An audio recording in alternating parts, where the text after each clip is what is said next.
So welcome back to the second day of our conference on Sephardic identities, medieval and early modern. I'm Ryan Szpiech, for those who weren't here yesterday, who's convened the conference. And this morning we have another great day planned full of talks and hopefully great discussion as well. Our first speaker this morning is Maya Soifer Irish. Dr. Soifer Irish did her undergraduate studies at the University of Colorado after moving from Russia, and she received her PhD in history from Princeton University in 2007. She held a postdoctoral fellowship at Stanford before coming to Rice University, where she is currently associate professor of history. Dr. Soifer Irish works on the history of interfaith relations in medieval Spain and the Mediterranean, and her first book was published just 2 years ago, Jews and Christians in Medieval Castile, Tradition, Coexistence, and Change, which explores the changes in Jewish-Christian relations in the Iberian Kingdom in Castile, mainly between the 11th and 14th centuries. And it's a great book, I recommend it. It's really an excellent book. She has also published a number of very important articles, including one that taught me a lot, Beyond Convivencia, Critical Reflections on the Historiography of Interfaith Relations in Christian Spain, and also related to her current work, Towards 1391, the anti-Jewish preaching of Ferran Martinez in Seville. And she's currently working on that, on Seville and the anti-Jewish riots of 1391, and I look forward to that book when it comes. And she's also currently serving as president of the American Academy of Research Historians of Medieval Spain. Today she will speak on the identity of Jewish elites in Christian Castile, continuity and change. Please welcome Maya Soifer Irish.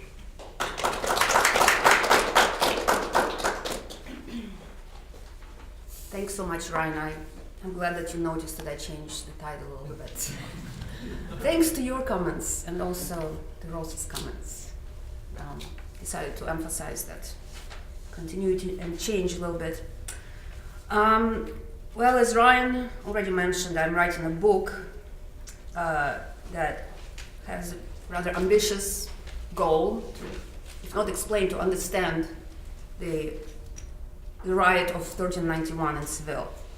And I'm focusing on the society, politics, and ideology in Seville before the riot, about 100 years before the riot. And as part of that book, I'm writing a chapter on Jewish elite identities in Toledo and Andalusia, mainly during the reigns of three Castilian kings, Alfonso X, Alfonso XI, and Pedro I, also known as Pedro the Cruel.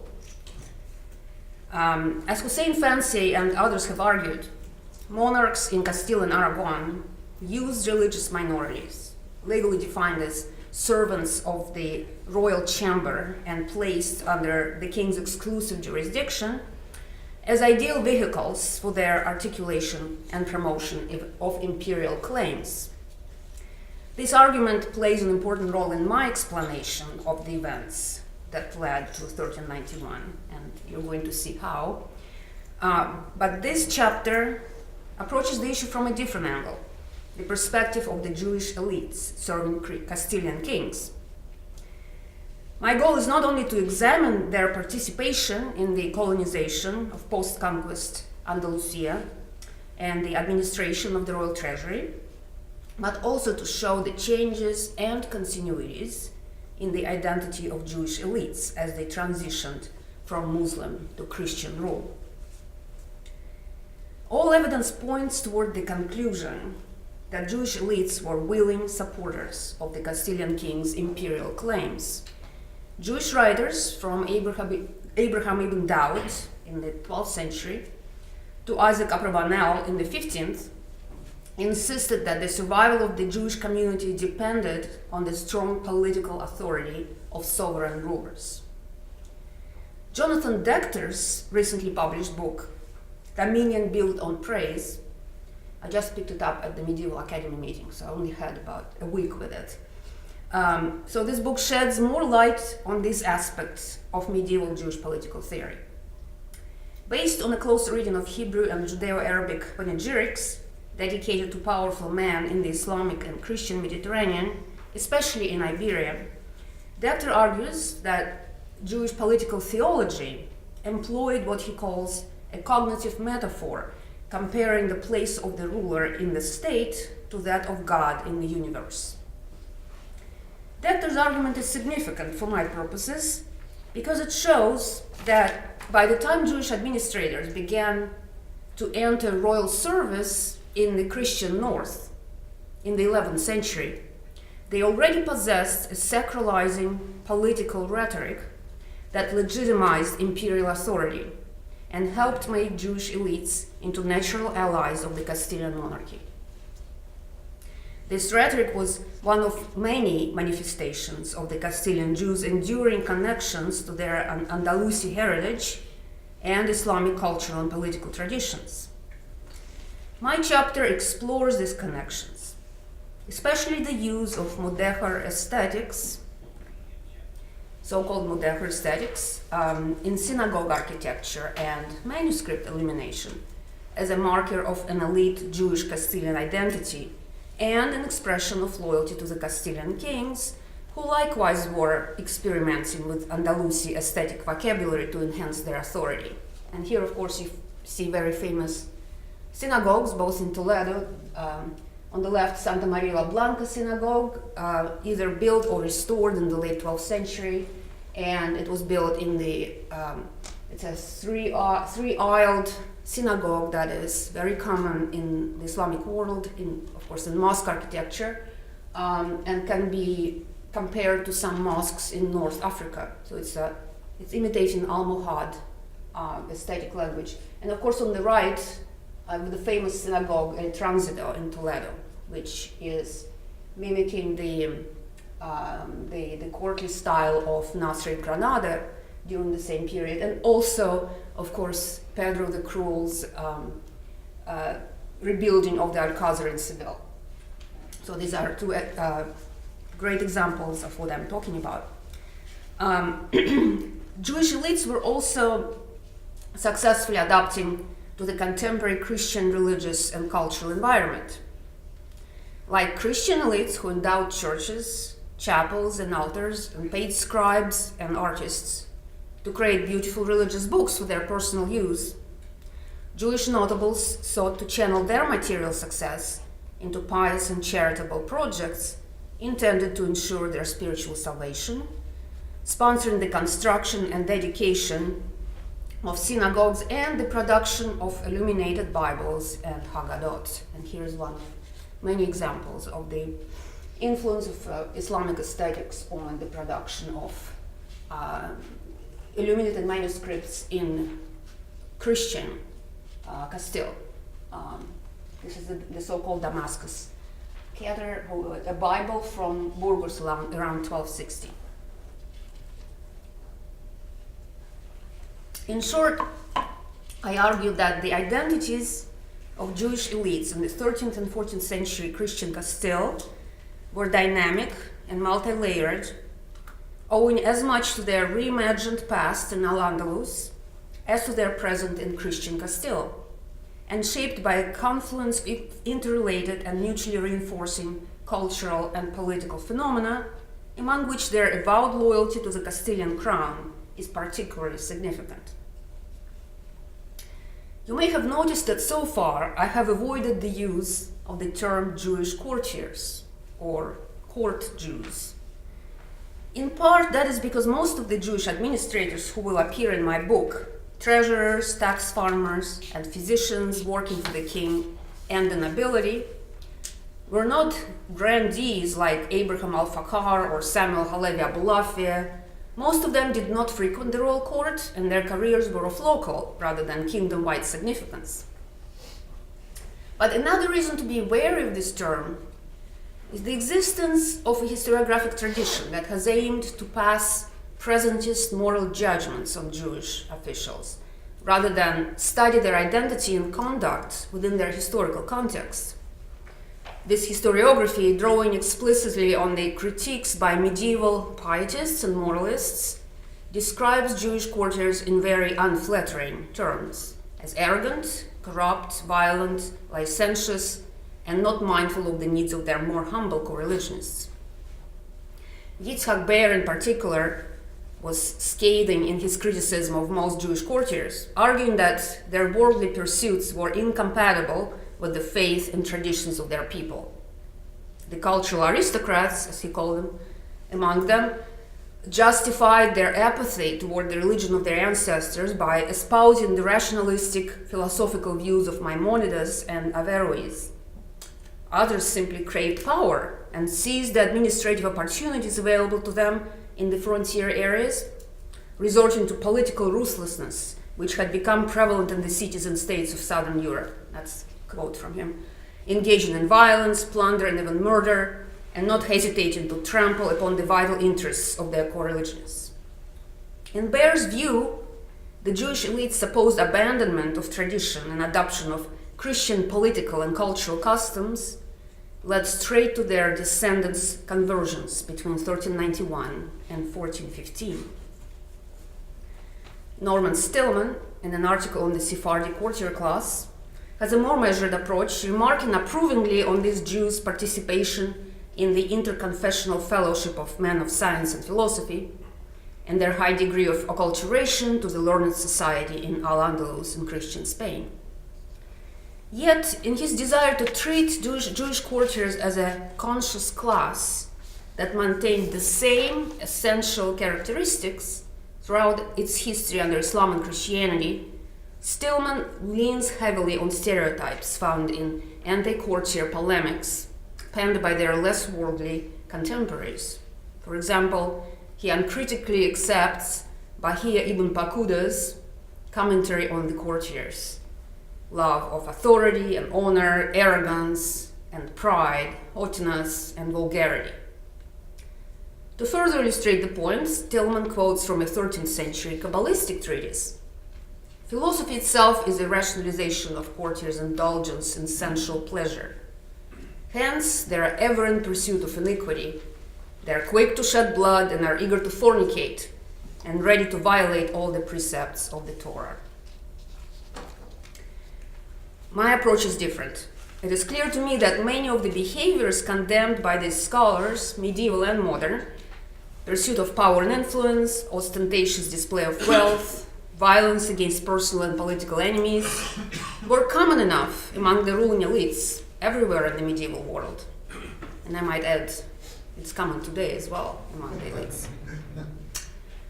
As Jonathan Dechter asks in his article on Jewish courtiers in medieval Iberia, why should we hold Jewish courtiers to a higher standard of ethical conduct than Muslim or Christian courtiers in their respective kingdoms? Whereas medieval Jewish commentators interpreted any objectionable to them behavior by courtiers as a sign of moral capitulation and abandonment of religious identity, for historians of interfaith relations, this is evidence of an ongoing acculturation to the values and norms of the majority society. Ever since Ivan Marcus pioneered the notion of inward acculturation, scholars of medieval Ashkenaz have found plentiful evidence that by borrowing some elements of Christian tradition and incorporating them into their own culture in a polemical fashion, German Jews were strengthening rather than undermining their communal identity. Mark Meyerson has applied this concept to his study of Jewish intercommunal violence in the post-Reconquest Kingdom of Valencia, rejecting the idea that the Jewish community's participation in the common culture of violence somehow sapped its vitality or weakened its religious identity. Jonathan Ray has shown that Iberian Jews frequently availed themselves of Christian courts to resolve disputes between Jewish litigants. But there is more to be done. While the learned Jews' contributions to the intellectual life at Christian courts have been studied and sometimes celebrated as evidence of a cultural convivencia, the Jewish elite's emulation of Christian socio-religious, legal, and political norms needs to be explored further.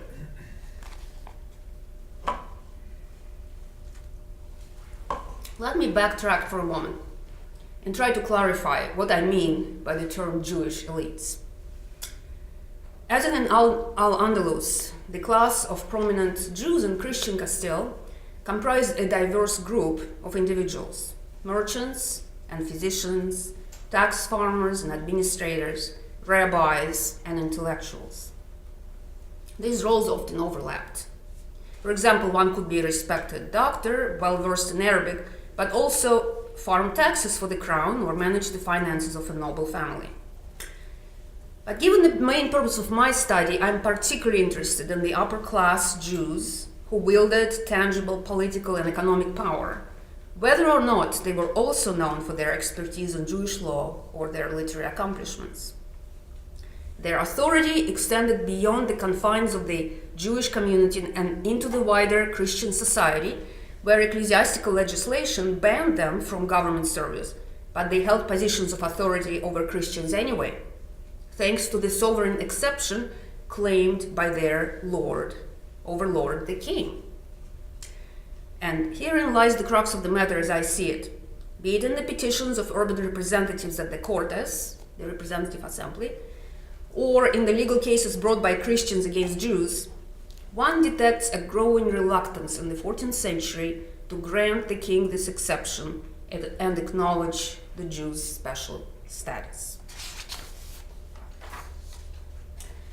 The rise and fall of Yusuf Halevi ben Ephraim ben Isaac ibn Shabbat, known from Christian sources as Yusuf the Athica is a town near Seville, a Jewish administrator at the royal court in the second quarter of the 14th century, poses several intriguing questions about the nature of Jewish power in Christian Castile. Did a Jewish servitor of the crown exercise power in ways that were similar to or different from those of Christian courtiers? When he was attacked and almost killed in an urban revolt, did he become a target because he was a Jew or because he was one of the royal privados, trusted counselors?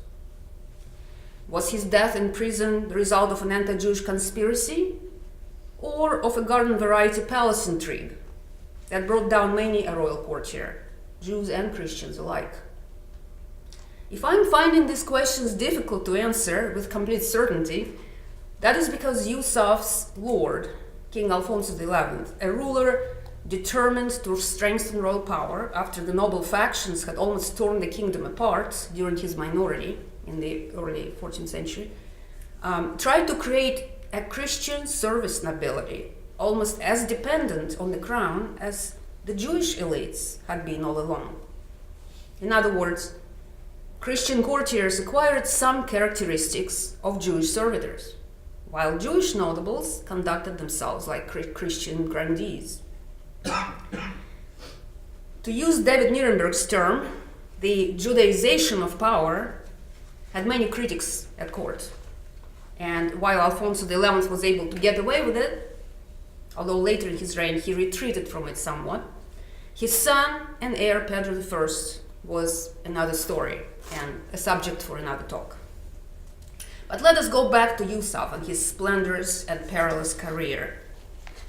During Alfonso's minority and the struggle between the noble factions for the control of the regency, Yusuf entered the service of Infante Felipe, the king's uncle, who was supported by the towns in the regions of Seville and Jaén.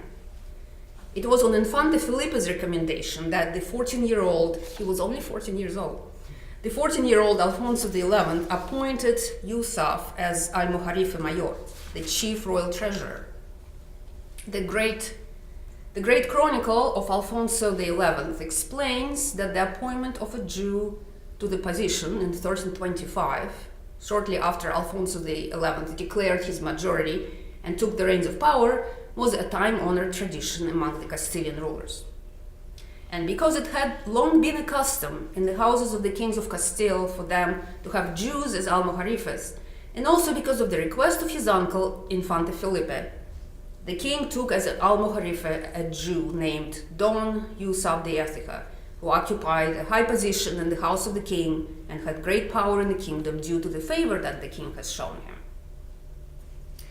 The primary functions of the Almoharife Mayor was managing the kingdom's financial affairs and providing loans to the king and the royal family on demand.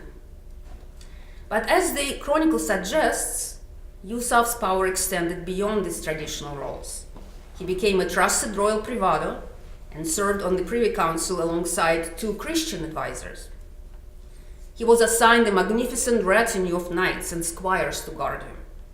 According to the Chronicle, it was because Yusuf possessed such a splendid entourage that in 1328, Alfonso ordered him to fetch the king's sister, Leonor, from Valladolid, so that she could accompany Alfonso to the Portuguese border in order to receive his betrothed, Princess Maria of Portugal.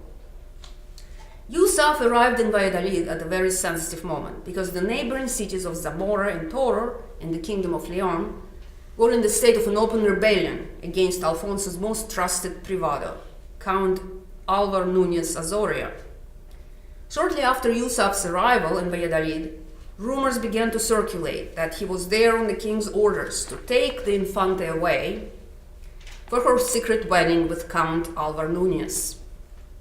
Fearful that the hated count would gain even more power and mistrustful of the king and his Jewish advisor, some of the city's leadership incited laborers and commoners, literally they're called in the Chronicle, little people, la gente menuda, to take up arms and demand that Yusuf be handed over to them for execution.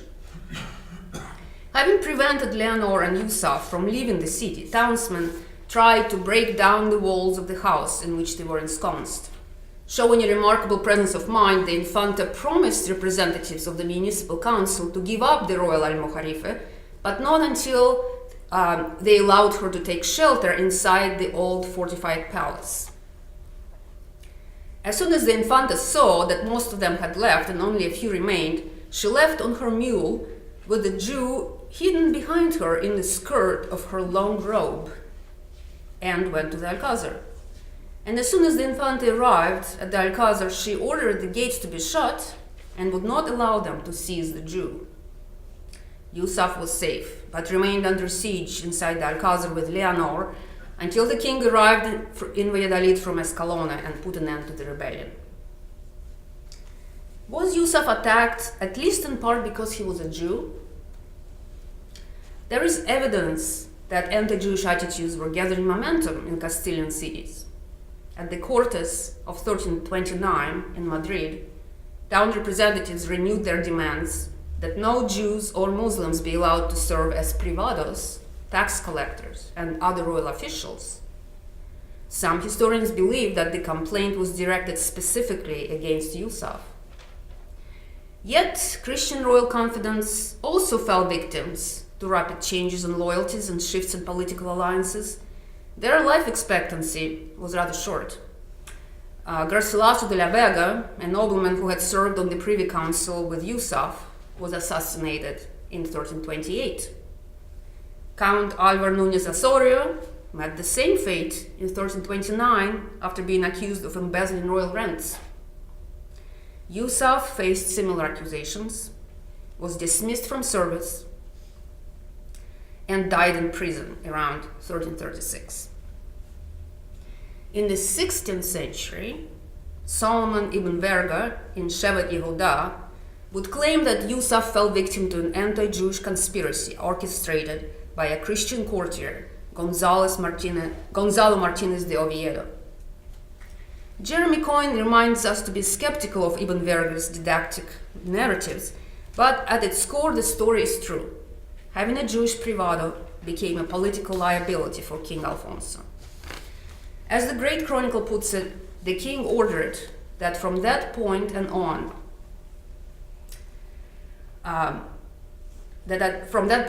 Christians and not Jews would collect his taxes, and that these officials would be called treasurers, not almojarifes.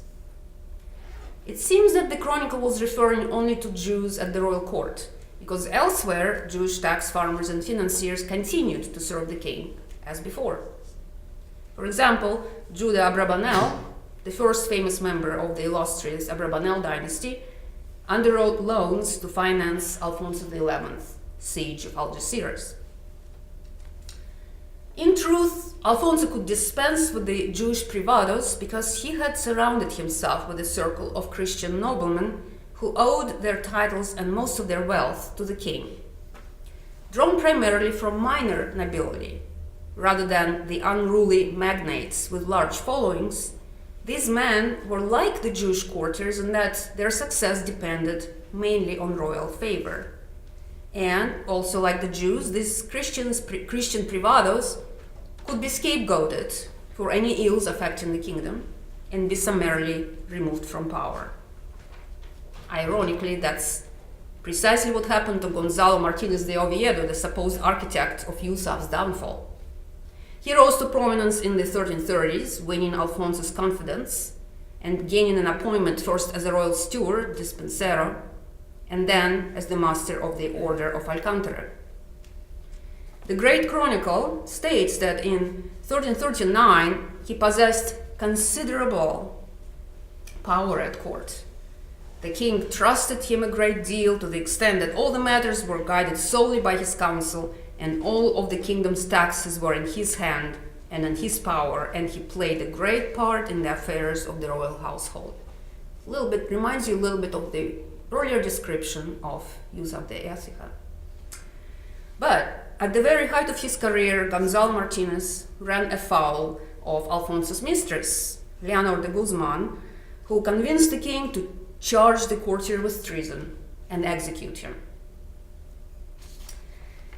Before concluding this presentation, let me very briefly consider some evidence of the Jewish elite's acculturation to the ways of the Christian majority.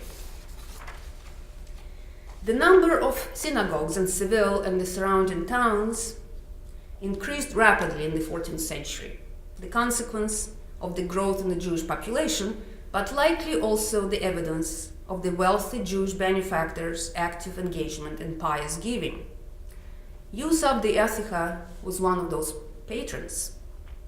In 1332, he created an endowment to maintain a yeshiva in his hometown of Écija and to build a synagogue in Seville. For Bayer, Yusuf's generosity is the evidence of his strong religious identity and loyalty to his people. However, in the light of the more recent historiography, one can interpret Yusuf's gift as an expression of inward acculturation. By building a new prayer house and supporting the study of Jewish law, he may have intended to rebuff any suspicions that he was becoming too much like the Christians with whom he rubbed shoulders at the royal court. At the same time, Yusuf and other prosperous Jews were modeling their pious works on the charitable practices of the Christian majority. In the 14th century, it was customary for Christians hoping to transform their material success into spiritual redemption to donate money and property to a variety of urban churches, religious orders, chapels, altars, and brotherhoods. Wealthy individuals were expected to engage in pious giving on a grand scale. Charity was also a marker of social status. One clause in Yusuf's bequest in particular resembles the Christian practice of paying for memorial masses to be celebrated on the anniversary of the patron's death.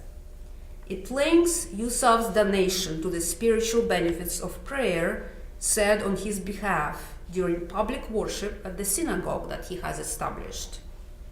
The document requests that after Yusuf's death, money be given to whomever prays for his soul at his synagogue on Yom Kippur.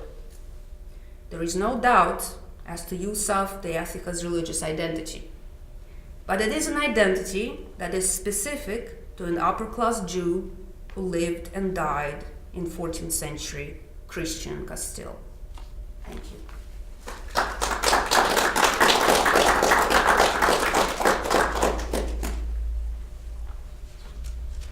I think to keep time equal between each of the speakers, we'll have all three presentations and questions at the end. That's what you know.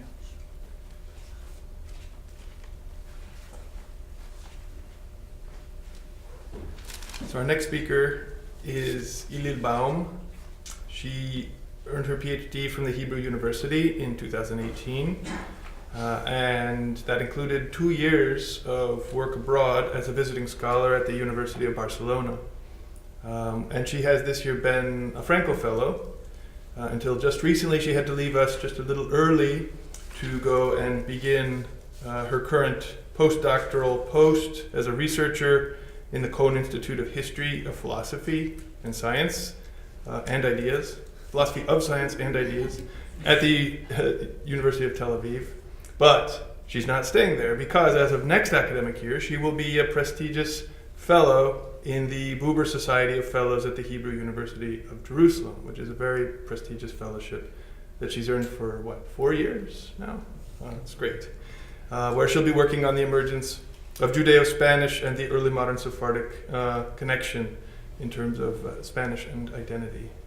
And she also, generally, her work focuses on this question of the overlap of identity and language, the emergence of Judeo-Spanish, Ladino, and the use of Arabic. This year she's been studying the use of Arabic among Jews in Christian kingdoms, especially in Aragon, in the 15th century.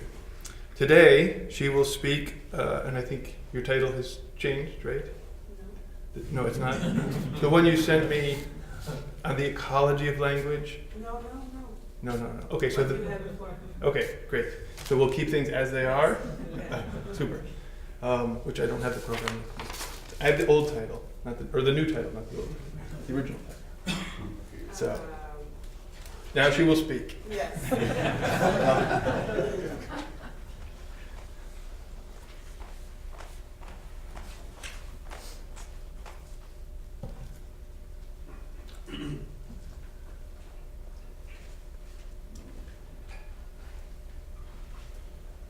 Was here. Where is it? Is it mine?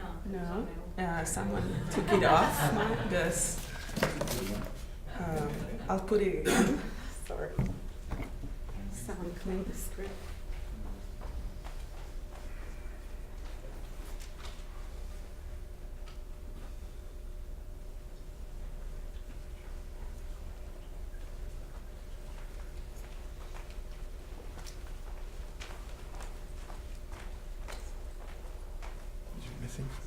Yeah, I put it in the morning, but Ilil, there's another one there under the one that you opened. Is yours not none of them. not these? There's no share. No, I'm gonna open mine.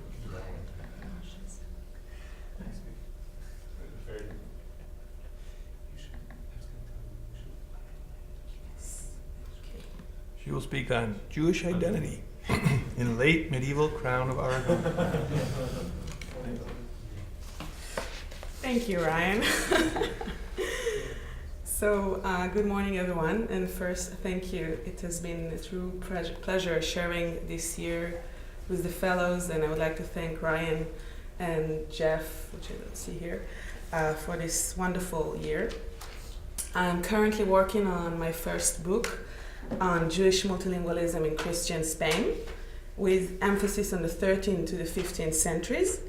And my research is based on multilingual manuscripts and documents in Hebrew script from Aragon, Catalonia, and Castile. And in the next minutes, I will review the use of Arabic, parts of which the fellows have already heard, and then move to the other side of the equation, the use of Catalan. And I would like to argue and portray the Jewish identity of the Jews of Crown of Aragon as moving between opposing cultural worlds that derived of Judeo-Arabic Hispanic tradition that prevailed in Muslim Spain, and that of Catalano-Aragonese culture based on Latin and the Romance languages.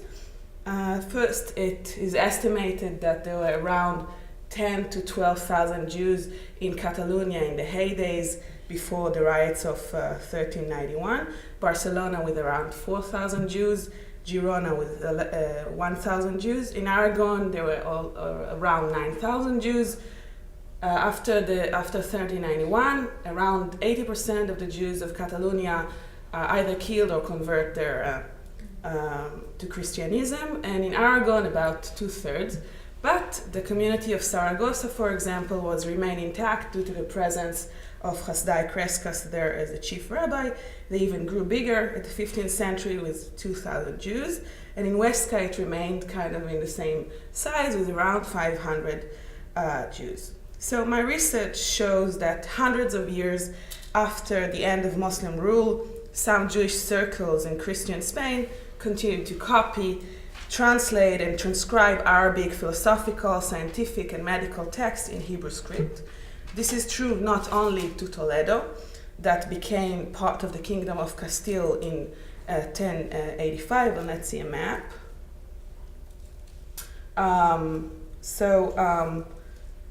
Also in Aragon, to the northeast of the Iberian Peninsula, Huesca was conquered by the Christian in 1086, Saracusta in 1118, Calatayud in 1120. For example, in Catalonia, in contrast to the north, Muslim rule was for barely 80 years in Barcelona and in Girona in the 8th century.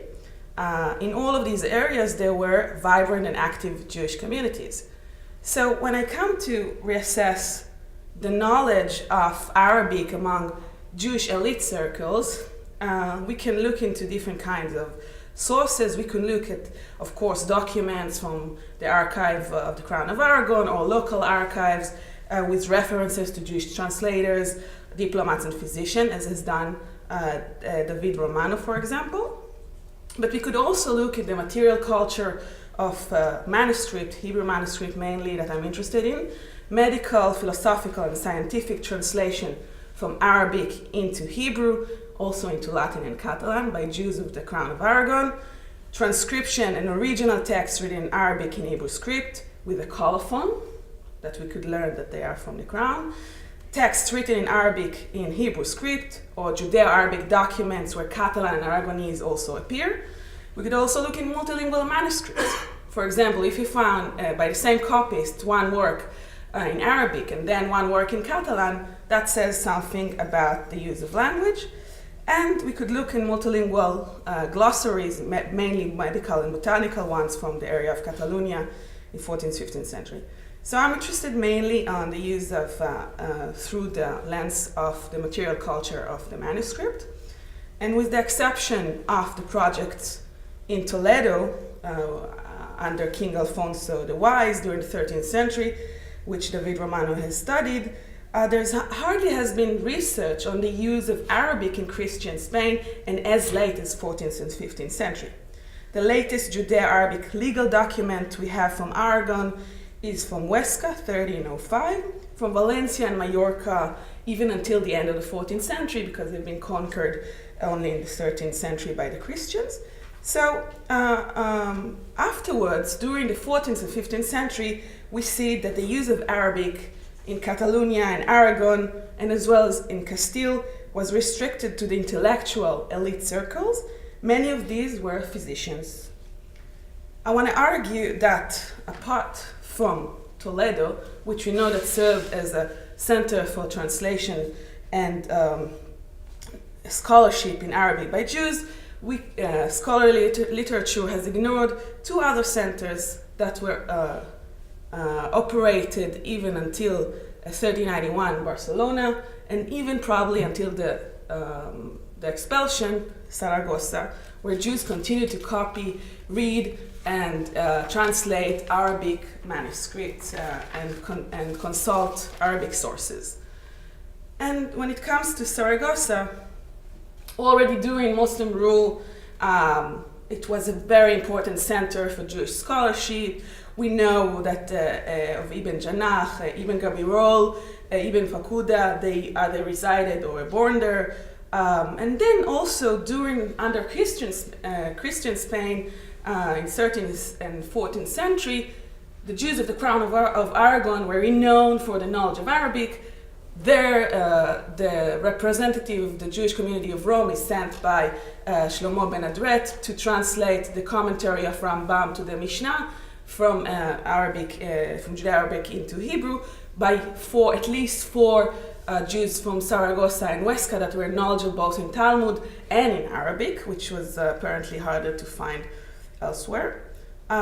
We also need to remember that in Saragossa there was a very strong Muslim community. They had their own medical school, their own madrasa that was active even during the 14th and 15th century, and that must have an influence of the ability of the Jews to continue and preserve the use of Arabic. We also have some knowledge about the yeshiva led by Avraham Bibago, even probably until the expulsion, which was to Sirat.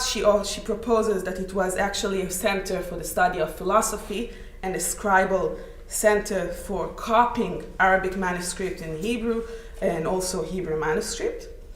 Regarding Barcelona, Barcelona is the place that in 1314 Kalonymus ben Kalonymus chooses to go and study the art, to study medicine and Arabic, and he explains why he chose Barcelona in a letter to his brother in Arles.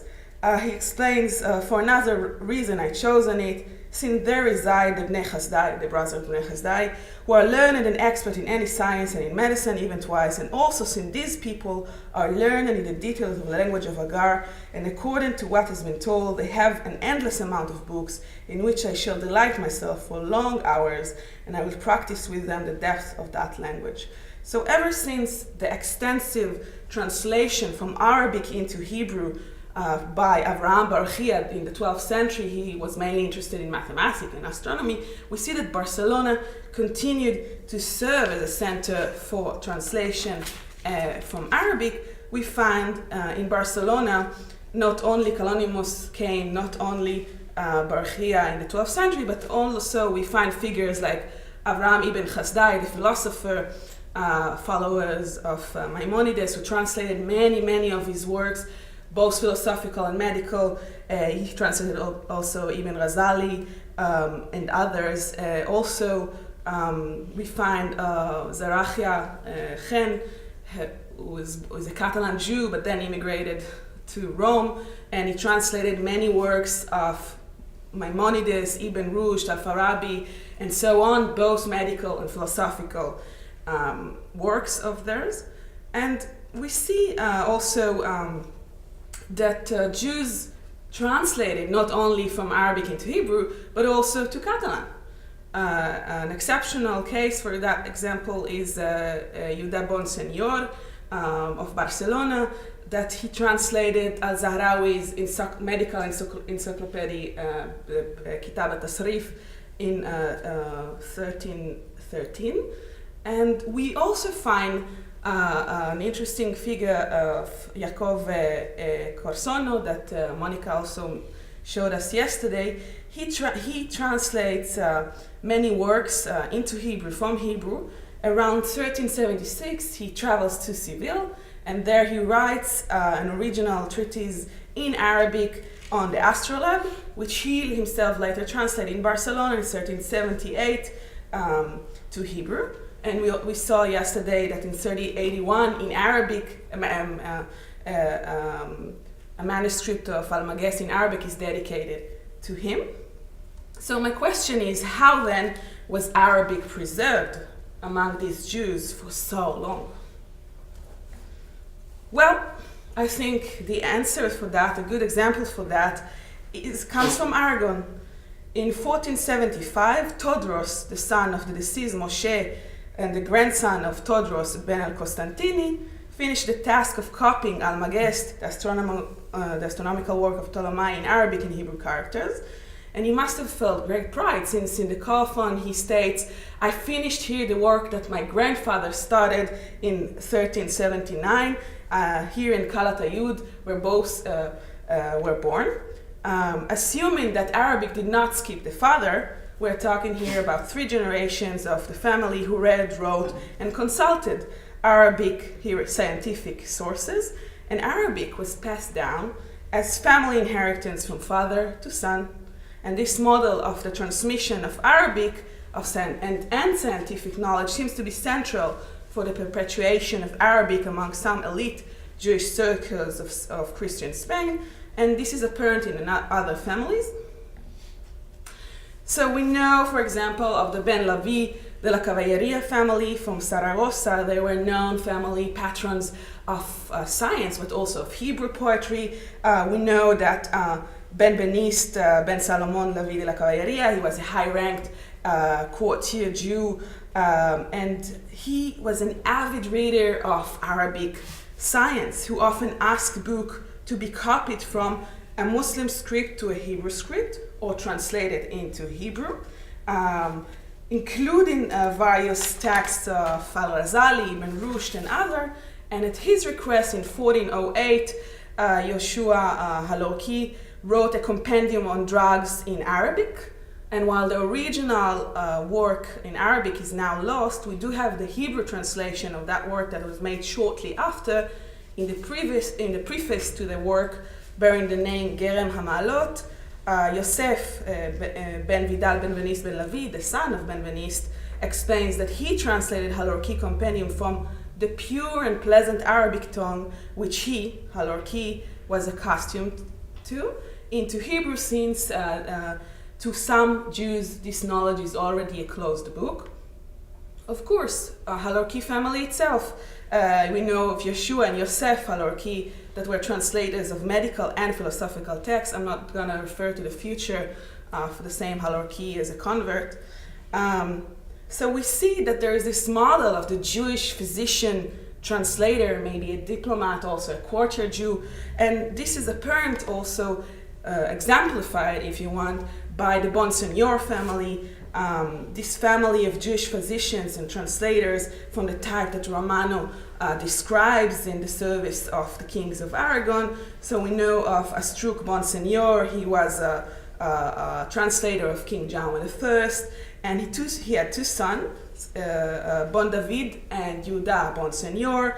They both served as translators and personal physicians to the King John I and II. The same Bonsignor, under the command of John II, was asked to write a book of proverbs based on Arabic and Hebrew in Catalan, which he wrote in 1293. And he also translated from Arabic into Catalan, as we mentioned, Azahrawi's Kitab al-Tasrif in 1313.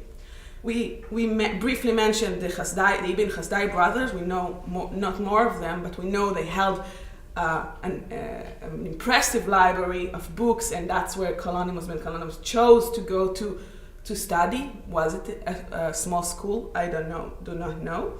We also have a very well documented family of Jewish physicians from Huesca, the Ibn Adrut family, that in my manuscript I found at least two members of this family write in Arabic. Moshe Ibn Adrut, he writes a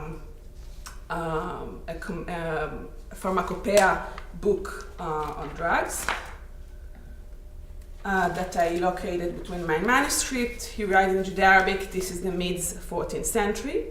And so it seems that the training of Jewish physician, which was also passed from father to son, among some of the most influential families of Catalonia and Aragon, included a specialization both in the practical and the theoretical or philosophical aspects of medicine, based on Arabic sources, not solely, but also. And we need to remember that the number of Jewish physicians was disproportionately high, considering the small size of these communities. From this, I would like to go to the use of Catalan by these Jews. So the language of culture, of science, of poetry, of course, was Hebrew. However, the spoken language was Catalan in Catalonia, Valencia, and Mallorca. And I want to show that in the 14th and 15th century, Catalan served as a literary, administrative, scientific, philosophical, and medical language of the Jews in these areas. So what sources can we have for that? Of course, we can rely on documents, notarial, inquisitorial, quoting the speech of Jews or converts, to analyze the use of language. We could also look into literary, philosophical, medical, or scientific texts translated into Catalan or originally written in Catalan, in Latin script I mean, like Bon Senior, or these kind of texts or legal documents written in Catalan Hebrew script, and Hebrew texts or documents where Catalan words appear, and also Catalan in Latin script where Hebrew marginalia appear. And here I am interested in how the book was served, who used it, and the marginalia for me tells a really interesting story about the owners and the user and the history of the book itself. So an example for Jewish multilingualism I find in a manuscript from Munich that the catalog of Munich Library describes as written in Spanish and Hebrew script, copied all by the same hand at the end of 15th century. So since I judged this medical compilation to have some Aragonese influences, I examined the manuscript more closely, and apart from containing essays of Galenus, translation of Hunaini ben Ishaq, as well as text attributed to Teodorico Bergognoni's surgery, chirurgia in Castilian Hebrew script, I also located 32 Catalan recipes intertwined between other recipes in Hebrew, Aragonese, and Castilian. So in terms of the content, the recipes were very variable. How to increase the milk when breastfeeding, ointments for ulcers, some cosmetic recipes for dyeing the hair, and also we find folk remedies. For example, a recipe for curing fractures by using the blood of a man or parts of a mummy. Mummy means a corpse. In medieval time, mummies were also used in some incantations. And we see how medicine, folk remedies, and even magic are intertwined in medieval medicine also among Jews, not only among Christians. One example for that, for treating fever, so the recipe starts in Catalan, and then the patient is asked to put the following note in each corner of the bed: Contra febra escriu 4 albaranes de aquestos, y metne un a cada corno del llit, y no hay atudada ninguna. And then I'm transcribing with all the misspelling that the original manuscript had, which I could decipher as ibi sesiderem qui operantur inquietatem expulsi sunt nec potuerent stare. Psalms in Latin, broken Latin by this Jew. He didn't use Psalms in Hebrew, he didn't use a Kabbalistic formulation, he used broken Latin. So for me it's interesting, perhaps even forgetting that it came from Psalms. It's a spell. In another recipe against kidney stones, the patient is asked to draw a cross. Similarly to recipes of self-help of domestic use from the area of Valencia and Catalonia that we find. So we see that magic, folk remedies, and even learned medicine are sometimes intertwined. We could also look at the marginalia that appear in some manuscripts. So in a manuscript of Teodorico Bergognoni's surgery, Chirurgia, this is a 4 systematic volume that was very innovative of this 13th century Italian physician, was very popular in Catalonia. So in 1311 it was translated into Catalan from Latin by Mestre Bernat, the physician of Jaume II of Mallorca. However, for me, what's interesting about this manuscript was used by a Jewish physician. How do we know that? All of the title of the manuscript are translated into Hebrew. Moreover, in one of the folios, in one of the pages, there's a 10-line marginal note, which Garcia Ballester defined as a summary in Hebrew. Caballero Navas noted that it was a recipe. She was correct, but both scholars have noticed that within the Hebrews they use Catalan. So in order to a recipe for patching the wound, the ingredients are in Catalan, like litargil, centaura, cerrosa, borrotanos, blaustias, galés, cypress, and so on. And we find in Catalonia manuscript in Hebrew where the ingredients are many times in Catalan, obviously to avoid lack of accuracy upon the treatment, so we don't want the patient to die on us. So from here, I want to move to the philosophical or more intellectual realm. The demonstration of Jewish cultural integration within Christian elite circle is testified by translating and transcribing Christian texts in Hebrew script. So in late 15th century or possibly early 16th, manuscript from Vatican sheds light on interesting aspect of that. I identified two fragments from this manuscript philosophical treatise. One of these is from Ramon Llull's Hundreds Forms from his Introductorium Magnae Artis Generalis. It's kind of a lexicon of philosophical terminology of this 13th century Catalan philosopher, and it was copied in Hebrew script, but the language is Catalan intermingled with Castilian. So, for example, what we could call Castilian as Catalan, infinitatis aquella cosa que sin término e mesura, y sin tres modos, so sin grandeza, enduración y nombre. Apart from sin término or modos, it's Catalan, but sometimes it's a mixture, predicación es art con la cual el doresh informa el hombre a ver buenas costumbres o esquivar las malas. Also look at the use of Hebrew, even in a transcribed or translated text. So this mixture of Catalan and Castilian, this is not Aragonese, I want to insist on that. It's very interesting. So it got me thinking, who used this? Like, for what purposes? So this is not the first time Jews has been reading Ramon Llull. We have demonstration, we have Chaim here, correct me if I'm wrong. So we have some examples of prior reception of Ramon Llull. A fragment from a Hebrew translation from Arbor Sintiai that was translated by Chaim ibn Musa in the second half of the 15th century, a compendium of drugs. Hebrew translation of the Ars Brevis by Pinchas Tzvi ben Etalel in Italy, in Ancona, in 1474, and a pseudo-Lullian fragment of Hebrew translation of the Quinta Essentia that Raphael Patai attributes to alchemist, Jewish physician, 14th, 15th century. What's interesting about these, all were copied or translated by physicians. So I was thinking to myself, okay, let's look at the whole manuscript. What do we know about the whole manuscript? It's an essays in different Italian and Sephardic hands at the end of 15th century, and it's mainly of medical orientation. The manuscript, 7 out of 13 essays there are medical or pharmaceutical. So I think that this was used by Jewish physicians alongside with another treatise, philosophical treatise, located by the same Sephardic hand at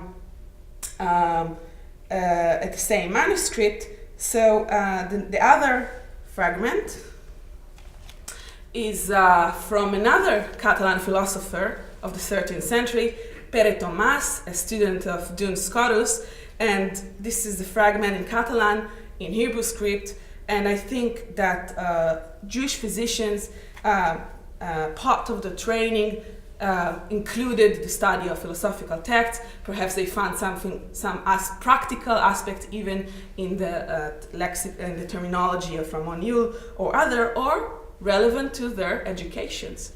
And the line between a philosopher and a physician is sometimes thin. Okay.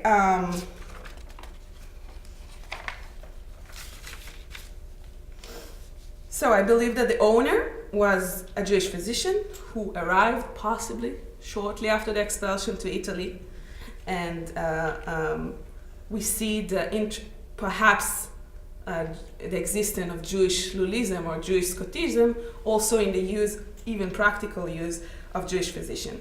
So from the medical, scientific, and philosophical content, I want to finish with a literary example. A surprising finding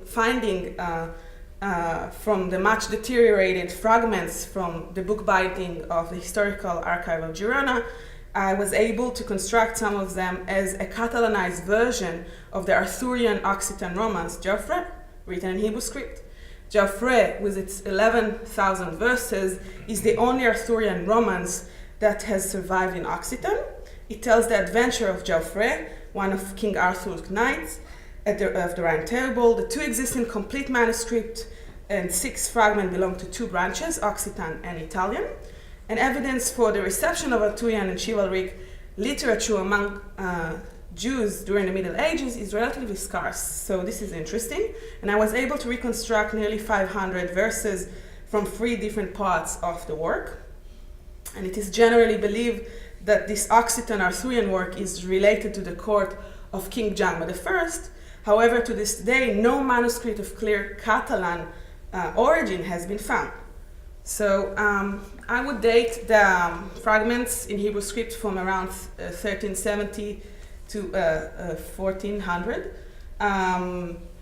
They display some linguistic traits that are clearly of Catalan coloring of the text. The protagonist of the romance is referred to in Catalan, Geoffrey, not Geoffrey. In Hebrew script. And there is clear Catalan word choice, molt, not molt, cel, not ciel, matesh, not ace. Also systematic changes, not denan and denant, but devant, not enants, but enans, not dins, but dins, very systematically. And also verbal conjugation, sometimes it's the Catalan morpheme in the plural, ending with an and n and not Occitan on. And for me, this is very interesting because when I compared the manuscript to the existing manuscript, it's quite similar to the one we have from Paris, but with a clear Catalan coloring.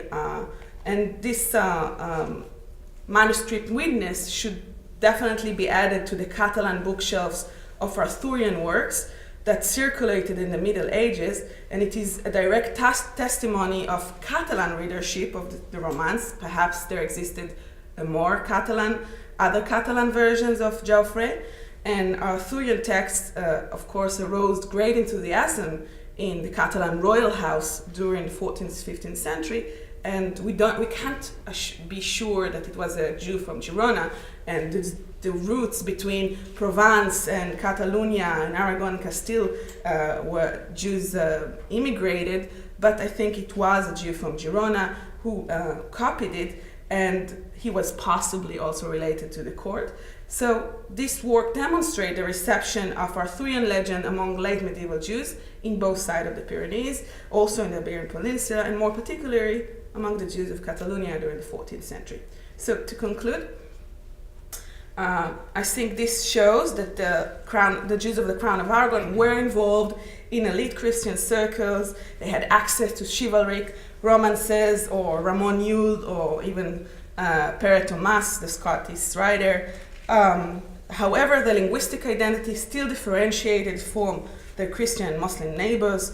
The learned Jewish strata were characterized by multilingualism, and especially among physicians. Their linguistic repertoire included Hebrew, Catalan, Latin, Aragonese, and Castilian.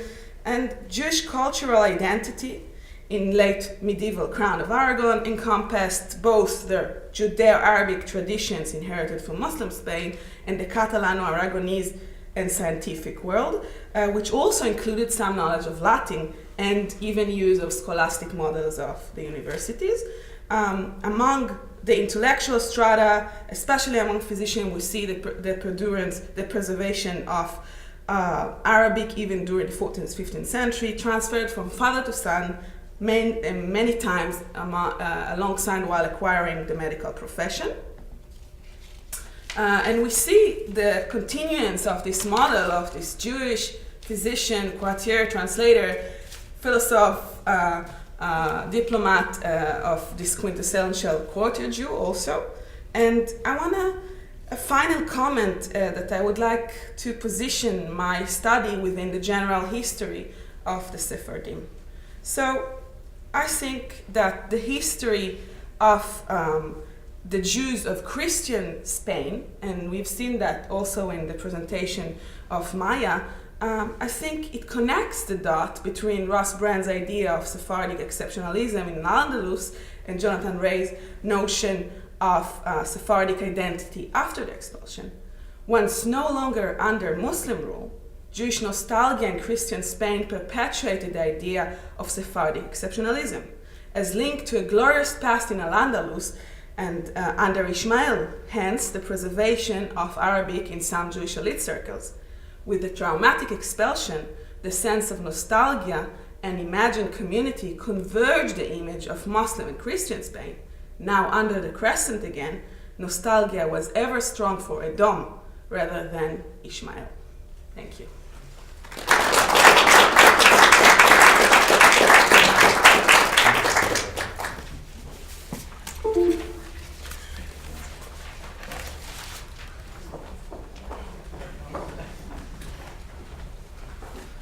Thank you, Ilil, for that amazing presentation. Truly great stuff, which I look forward to discussing here shortly. But the wonders do not end. We are all privileged now to listen to Mark Meyerson, who is one of the preeminent social historians of medieval Spain working today. He is professor of history at the University of Toronto, and his research interests center on social history and Christian-Muslim-Jewish relations, especially in and around Valencia, but not limited to that. He's the author of a number of pathfinding studies, The Muslims of Valencia in the Age of Fernando and Isabel, Between Coexistence and Crusade, in 1991, The Jews in an Iberian Frontier Kingdom, 2004, A Jewish Renaissance in 15th Century Spain, or that was 2004. He also has edited a number of books, A Great Effusion of Blood, and Christians, Muslims, and Jews in Medieval and Early Modern Spain, and is now at work on a new project of bloodshed and baptism, social violence and religious conflict in late medieval Valencia, for which he received a Guggenheim. He also is writing an exciting textbook about, which we heard yesterday, for undergraduates. And so I look forward to that too. I'm sure it'll be very useful. Today he will speak to us about assimilation, the rocky road to assimilation, Converso-Old Christian Intermarriage in the late 15th century. Thanks, Mark.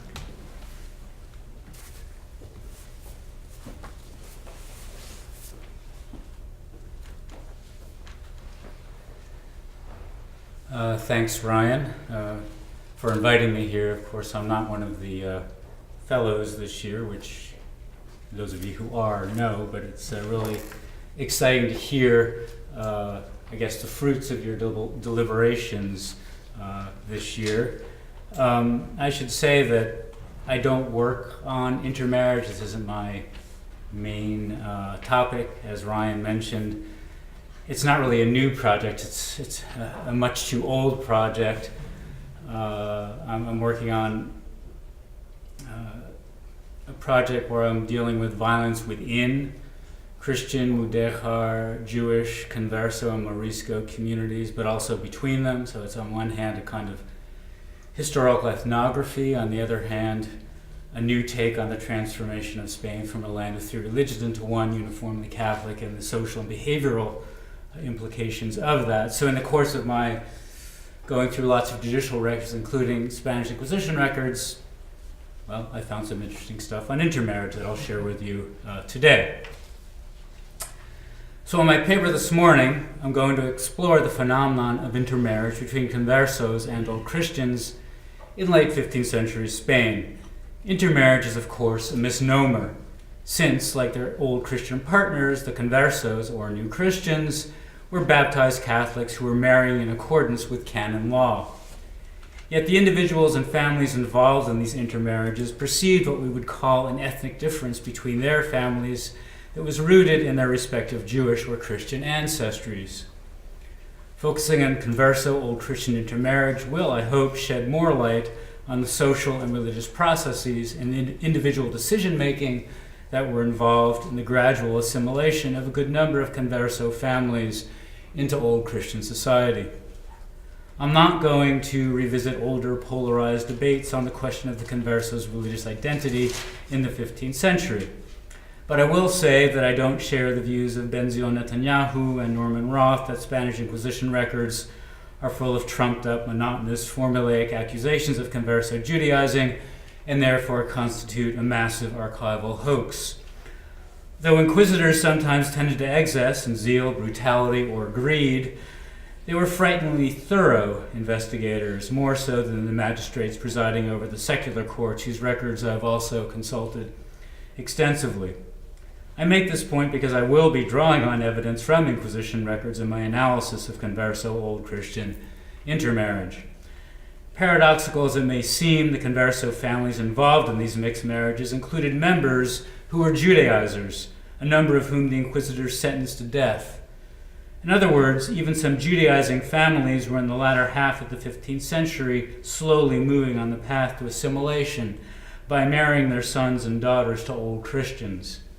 Their recorded histories hint at the experiences of other Converso families who never fell within the Inquisition's purview. I will be focusing on the Conversos of Valencia, the capital of the Kingdom of Valencia, which was part of the federated Crown of Aragon. It was perhaps the largest city in Christian Spain at the time and had housed one of its largest Jewish communities. When Christian mobs assaulted Valencia's Jewish quarter on the 9th of July, 1391, around 230 of its roughly 2,500 to 3,000 Jewish inhabitants were killed. Only some 200 survived as Jews. The rest, more than 2,000, were baptized and lived as new Christians among an intramural population of some 30,000, although there was a large extramural population living in Valencia's Huerta as well. In 1397, King Martí I granted the municipality of Valencia a privilege forbidding the reestablishment of a Jewish community in the city or even the temporary residence of Jews who did not have a royal license. Any Jews still in Valencia had to move to other towns in the realm, such as Morvedra, present-day Sagunto, now the main Jewish center located around 20 kilometers north of the capital. At this juncture, that is to say around 1397, most of the forced converts of 1391 still identified with Judaism in some way and were enmeshed in social and kinship networks composed of Jews and former Jews. They usually married other conversos. At least another generation needed to pass before conversos could disentangle themselves from these networks and more comfortably choose Old Christian partners for themselves or their children. But it was a two-way street, for Old Christians had to regard conversos as suitable marriage partners. The conversos' suitability hinged on their possession of honor. Honor was a moral commodity, basically the value of a person or family in his, her, or its own eyes, but especially in the eyes of society. Valencians defined honor negatively, frequently speaking of dishonor and of injuries to their honor. Honor, in other words, was something that Christian families were presumed to possess, unless rivals sullied it or deprived them of it, in the violent contest for status that punctuated life in Valencian neighborhoods. In order to engage in the competition for honor, the individual and his or her family had to be regarded by others in the neighborhood as honorable enough to attack, as having honor worth taking. Jewish converts, particularly Jewish converso males, were apparently ill-suited to integrate into such a society, in which honorable men were required to cultivate a certain public persona, one with swagger and attitude, with an unwillingness to tolerate any injury, verbal or physical, to oneself or one's family, and with a readiness to respond to any affront in kind. Jews had long endured the disdain of Christians for their statelessness, powerlessness, lack of a military vocation, and dependence on the monarchy for protection. Christians regarded Jewish men as weak and effeminate, proverbial cowards, and this comes out consistently in the sermons of Vicente Ferrer, the charismatic Valencian Dominican. Yet conversos did not act like Jews, and within just a few years of their baptism, conversos were perpetrating neighborly violence on Old Christians, or threatening to do so, acts that are hard to imagine them having committed as Jews, and that are even harder to find in the archival record of Jewish-Christian interaction prior to 1391. It is striking that Old Christians acted as if baptism had, in addition to cleansing sin from the conversos' souls, conferred on the conversos a fundamental integrity and honor that transformed them into worthy competitors for status and potential marriage partners. This does not mean that old Christians were suddenly oblivious to the conversos' origins. Indeed, they sometimes used the conversos' Jewish lineage against them. Yet neither the Jewish ancestry of conversos, nor even their problematic Judaizing, of some of them at least, often but not always hidden from old Christians, disqualified them from making honorable marriages with old Christians, at least not until the Spanish Inquisition came to town in December of 1481. Inquisitorial records from the late 15th century provide evidence of conversos with old Christian spouses embroiled in neighborhood honor contests with old Christians. Francisco de Xeres, an immigrant from Castile, actually, a converso scrap metal worker who, because of his marriage to an old Christian woman, had limited his Judaizing to saying some Hebrew prayers before bed, asked the inquisitors to disqualify the testimonies of particular old Christian enemies who he guessed had maliciously testified against him. One of them was Martí de Tormos, whose wife had had words with Francisco's old Christian daughter-in-law, a spat which led Francisco's son Miguel and Tormos to engage in a bit of swordplay in the street in full view of the neighbors. This short case file captures one family on the path to social and religious assimilation and brings us to the main topic of the paper. For both Francisco and son Miguel had married old Christian women. Francisco kept his Judaism mostly to himself and apparently did not pass his knowledge of it on to his son. None of this saved Francisco from the flames. Longer case files show that conversos and old Christians contemplating intermarriage might face opposition from relatives and other members of their ethnic group. Some Judaizing conversos viewed such marriages as a betrayal of their heritage and of the Jewish people with whom they identified. After the conversa Catalina fell in love with her future husband, the old Christian doublet maker Julian de Ana, she heard her mother say to her father, quote, "I don't want her to marry that goy. I would slit her throat first," end quote. Another converso tried to bribe Catalina to break off the engagement. The converso apothecary Juan de Miñana, who belonged to a circle of fervent Judaizers, took it upon himself to admonish the daughters of Gabriel Vives not to have extramarital relationships with old Christian men, and, quote, to marry people who are of their condition, because if they marry old Christians, they are mixing their blood with those who are contrary to God's law, would greatly displease our Lord God, end quote. The converso Yolanda Terra, the grieving widow of the old Christian notary Juan Leo, did not get much sympathy from her conversa cousins, who asked her, quote, "Why are you so upset? You should be happy, since for 7 years, the duration of her marriage, you have not been able to serve God. Until now, you have been serving the devil," end quote. Yolande rejected their and others' admonitions to remember her origins and to take a converso for her second husband. She instead contracted marriage with an old Christian lawyer from Játiva. Since inquisitors were less interested in old Christian opinions, there was less evidence of their thoughts about intermarriage. Old Christian ethnic prejudice against conversos, however, had persisted, and some still could not resist angrily calling converso opponents in neighborhood brawls Jew, Jueu. The notorious Judaizing of some conversos certainly contributed to prejudice and made some old Christian parents loath to allow their children to marry them.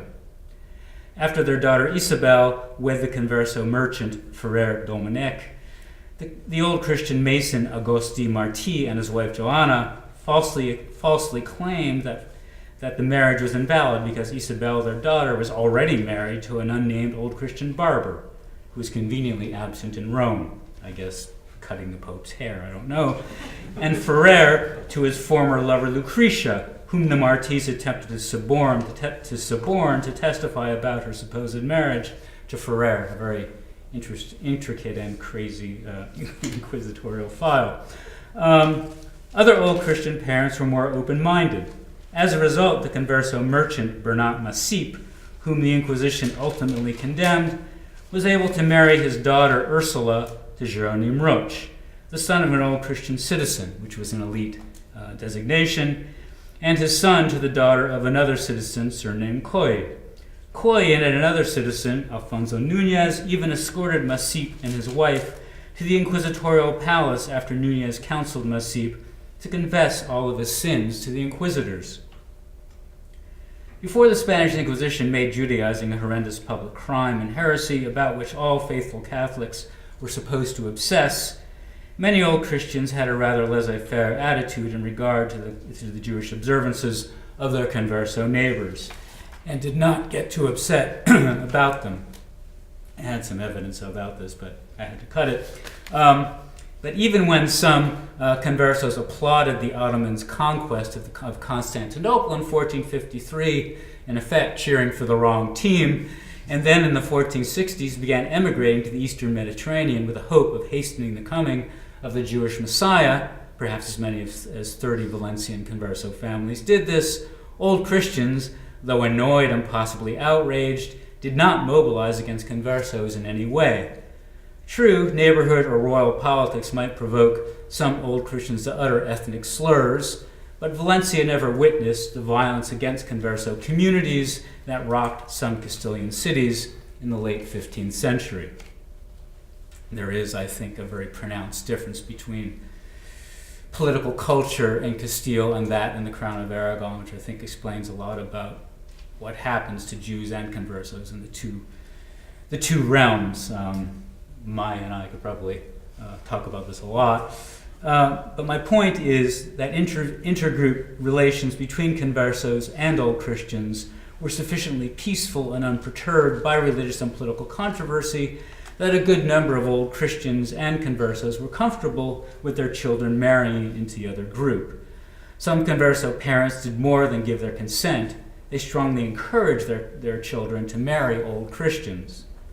The widow Speranza Fuster, for instance, was a Judaizer who had taught her daughters Leonore and Violante Jewish ritual practices. Yet, according to several witnesses, Speranza insisted that she did not want them to marry conversos, even if the converso suitors were rich and the old Christian ones were poor. Both daughters married old Christian textile workers. The aforementioned Bernat Masip specified in his will that his children not marry conversos. Before his death, as we know, he saw two of his children settle down with old Christian spouses from elite families. Such converso parents who desired old Christian spouses for their children seemingly acted despite their own religious beliefs and practices and memories of their parents' and grandparents' Jewish or Judaizing way of life. They were undoubtedly conflicted. These parents wanted less complicated, socially successful lives for their children. The imperative to maintain and hopefully enhance the honor of the family and society, Valencian Christian society, which is composed of new and old Christians, was strong. It was the only world they knew, and they were not inclined to board ship to the east like some of their messianically minded fellows. Yet not only issues of social mobility were involved in the parents' decision-making. Their perception of Christians and Christianity had changed. There is little evidence that these parents accepted the tenets of the Catholic faith. However, living as baptized Catholics, interacting daily with old Christians, and going to church, at least for appearance's sake, that is, dealing with Christians and their religion in ways their Jewish ancestors rarely would have, brought them to the realization that, in social and ethical terms, old Christians differed little from them or from the Jews they knew. They also came to admit that the Catholic faith might offer a legitimate path to salvation, even if they personally found Catholic theology incredible. They decided to swallow their own misgivings to facilitate the happiness and honorable station of their children and grandchildren. Still, as you'll see, their ambivalence sometimes resulted in contradictory behavior on their part and on that of their intermarried children. Mixed marriages could be rocky, so too the road to assimilation. Perhaps only the children of these mixed marriages would find the road smooth. So I'll begin with the Masip family, whom I've referred to. As a young man, Bernat Masip voiced his belief that, quote, the good Muslim, the good Jew, and the good Christian, each one can be saved in his law, religion. And the Latin Americanist Stuart Schwartz has a whole book about conversos, especially, but other people in the Hispanic world making such utterances. It is not hard to understand how he might have arrived at this view. And though he later disavowed it as a youthful indiscretion in his confession to the inquisitors, the life he led was consistent with it. Both Bernat and his wife Ursula had been raised as Jews by their Converso parents, and in their married life they sometimes observed the Jewish Sabbath, Yom Kippur, and Passover out of respect for their parents and in their belief that they would be saved in the law of Moses. Yet they determined neither to teach their children about Judaism, nor to encourage their participation in their own surreptitious performance of Jewish rituals.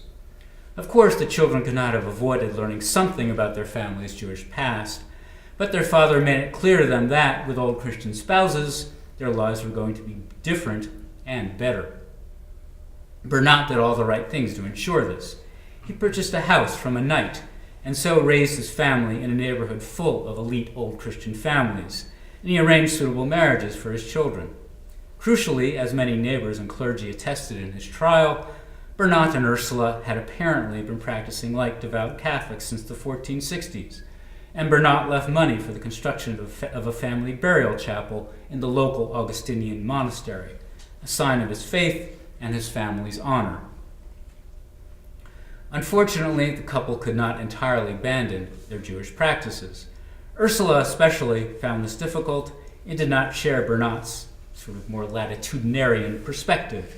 She insisted that the old law was better than the idolatrous new law. Bernat, who worked on Saturdays, sometimes argued with her about her fuller and more noticeable Sabbath observances. But it was Bernat who would burn, while Ursula would be sentenced to imprisonment for life at home.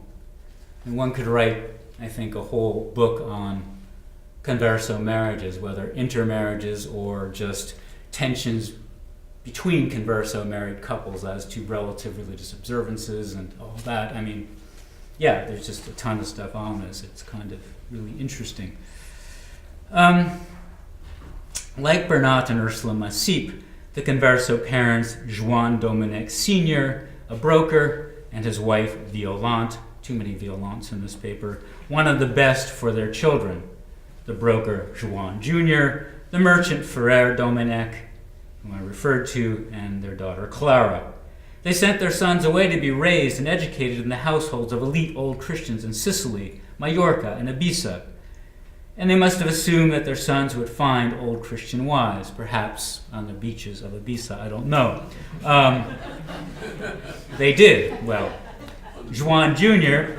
wed a Mallorquin woman, Caterina, and Ferrer married the aforementioned Valencian Isabel, daughter of Agosti and Joanna Martí, in around 1480. Their sister Clara married an old Christian broker. The records of Ferrer Dominic's 1492 inquisitorial trial show that his married life with Isabel was tempestuous, mainly because of the divergent religious views of their parents.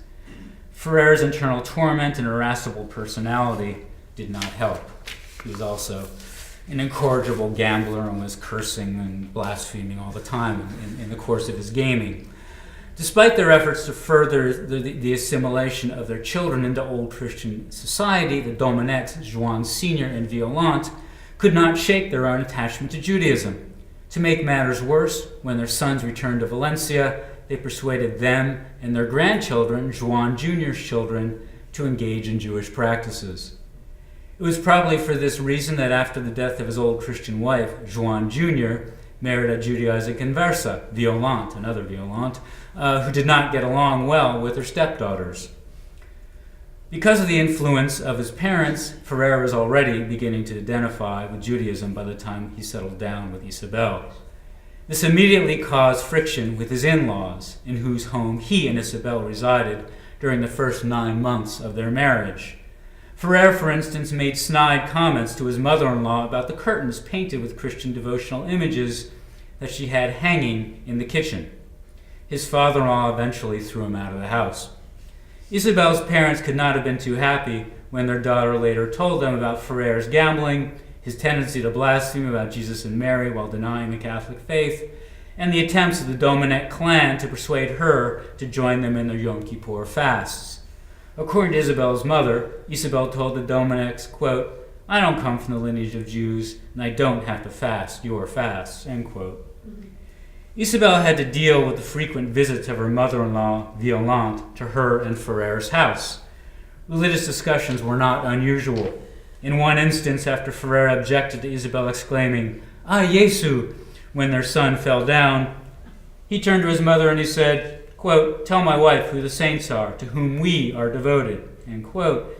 Violante declared, quote, "These are the saints, Abraham, Isaac, and Jacob," end quote. Isabel acidly replied that she would stick with her own saints. Ferrer nevertheless respected Isabel enough not to practice Judaism at home, though he did loudly complain about her devotional curtains. Ferrer's Jewish observances took place in the homes of his parents or his brother. Isabel witnessed them and confessed to the inquisitors about them in 1487. Her mother-in-law then convinced her to retract her confessions and to swear to the inquisitors that her parents had put her up to it out of malice for Ferrer. The inquisitors consequently released Ferrer from jail, but he found himself there again 2 years later on account of his blasphemies. At this point, at the urging of the episcopal vicar, Isabel moved in with her parents. Her subsequent adulterous affairs prevented reconciliation with Ferrer when he was again freed from jail, before his final trial and burning in March of 1492. Intermarried conversos from Judaizing families were at risk of being torn apart, pulled in different directions by spouses, in-laws, birth families, and friends. In the domestic life they made with their old Christian spouses, conversos did most of the compromising, not only in order to achieve something resembling marital harmony, but also, and more importantly, in order to raise their children as proper Catholics for their own worldly good. Even Ferrer allowed Isabel to keep their home Catholic, and their son, little Agosti, named after Ferrer's despised father-in-law, was brought up in Isabel's faith. The conversa Yolante Natera, wife of the old Christian notary Juan Leo, faced considerable pressure from her widowed Judaizing mother to observe the Jewish Sabbath, and thereby save her soul. Because of her fear of her husband, the most Yolante ever did was to work a little less on Friday night and Saturday. Yet Juan, her husband, was a reasonable sort.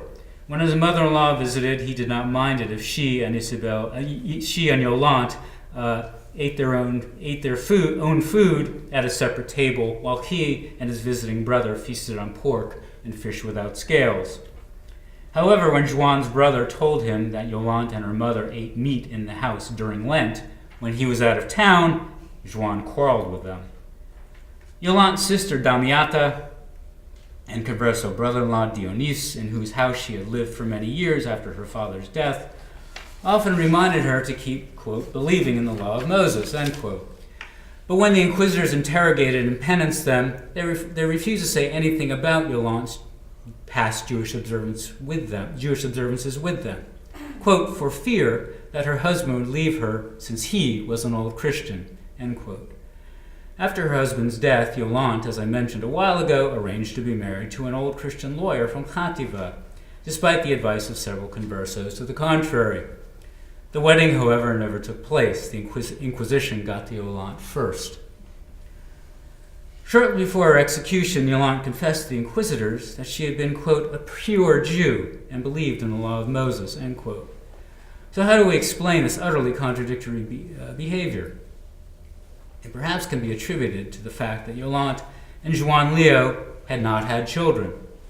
Yolante still wanted a child, but to have one with an old Christian man in another city, Játiva, where her child might grow up unencumbered and unstained by the Jewish faith in which she continued to believe.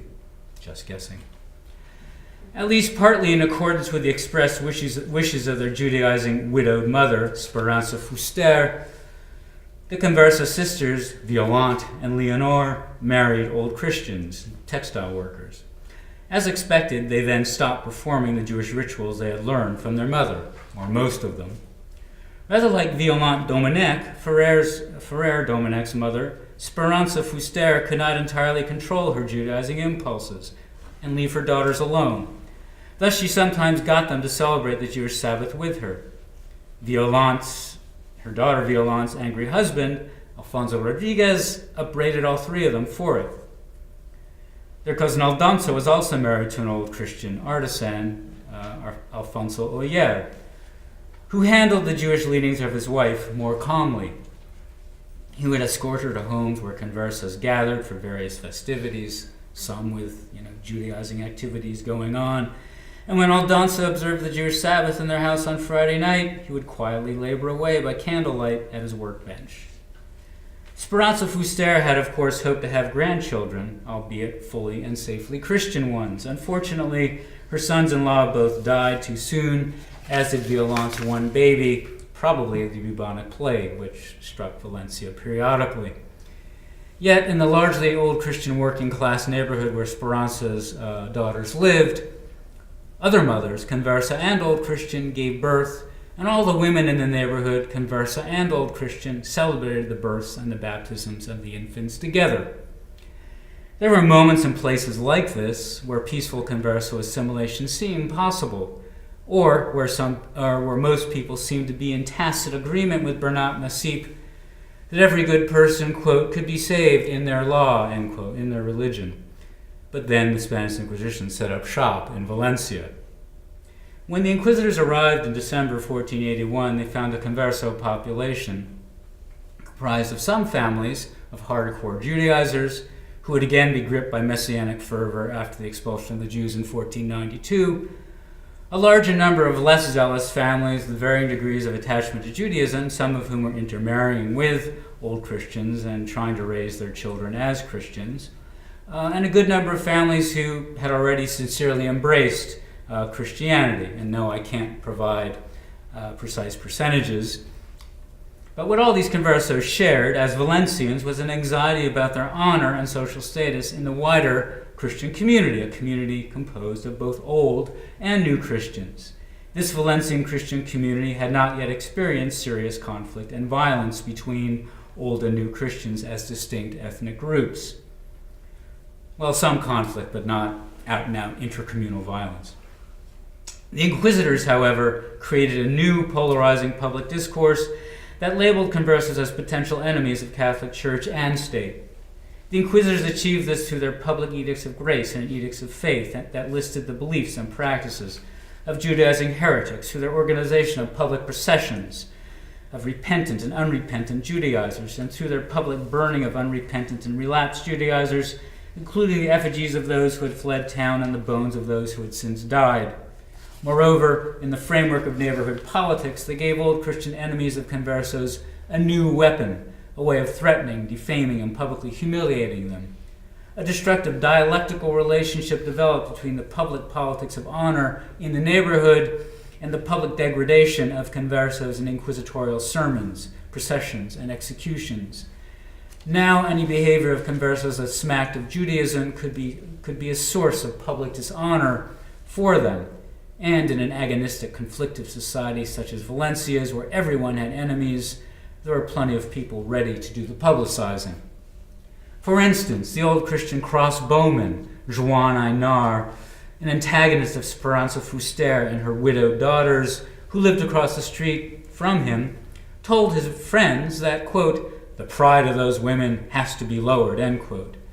One of the friends remembered that, quote, when the Inquisitors, began to make the processions, Einar said that he would make all his neighbors, which is to say Speranza and her daughters, walk in the procession with their faces uncovered, that is, exposed to public humiliation. Conversos indeed hated how the new Spanish Inquisition publicized even their most minor Judaizing infractions, and they feared that after marching in an inquisitorial procession, they would never again be able to hold their heads up in society as people with honor. The Episcopal Inquisitors who had tried and disciplined conversos in Valencia in the 1460s had received the conversos' confessions privately and had not publicized their Judaizing errors. Penance took the form of fines and the performance of certain prayers in church. The Spanish Inquisition initially operated in this manner in Valencia until October 1483, when Torquemada became Inquisitor General for the Crown of Aragon. Thus the first confessions, abjurations, and penance of Bernat and Ursula Massip in 1482 were actually secret. This was more tolerable for Bernat, a man who was so concerned about his public image. than walking in a procession donned in a penitential garment, or San Benito, which he and Ursula later did.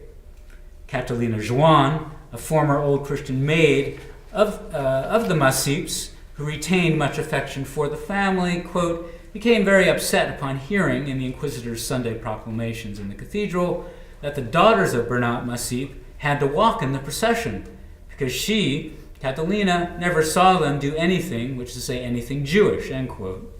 It turned out that Catalina had heard incorrectly.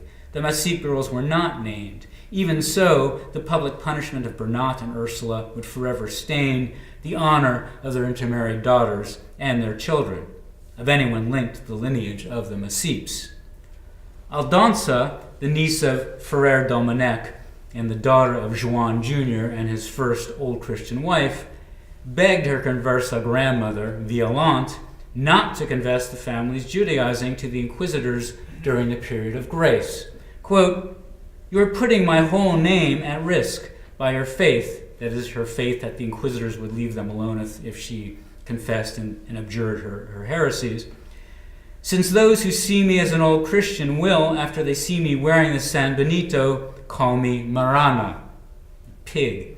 Do me a favor, Grandma, and don't testify against me," end quote. She didn't say grandma, but she sort of meant it.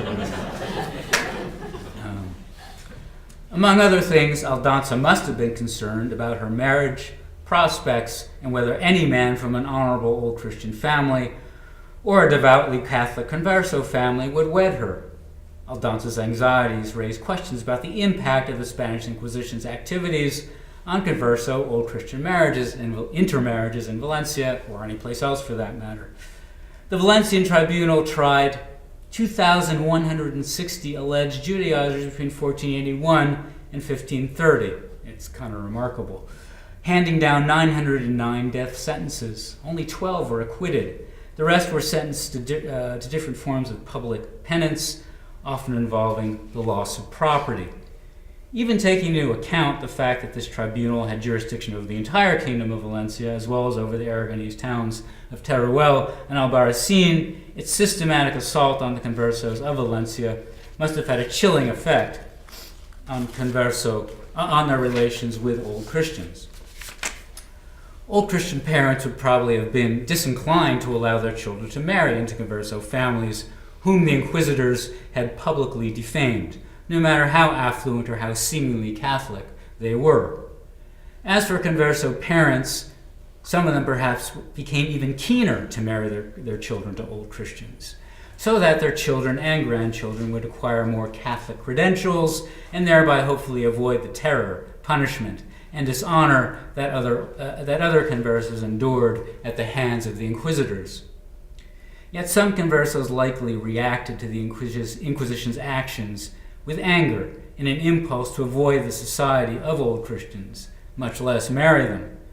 I wonder, for instance, about Ferrer Domènech, whose encounters with the Inquisitors stretched over a period between July of 1487 and March of 1492. Did his own experience in witnessing those of fellow Conversos make him more antagonistic to Old Christians and Christianity? Is this the explanation for his evident irascibility, his blasphemies, and his clashes with his Old Christian in-laws? Did the Inquisition poison his relationship with his spouse Isabel? I don't know. But we do know that in coming generations, Conversos throughout the Hispanic world would become quite adept at covering up their Jewish ancestry and at playing the purity of blood game by the Old Christians' rules. They would manage to win honor, office, and Old Christian spouses, as long as they became someone else. Thank you.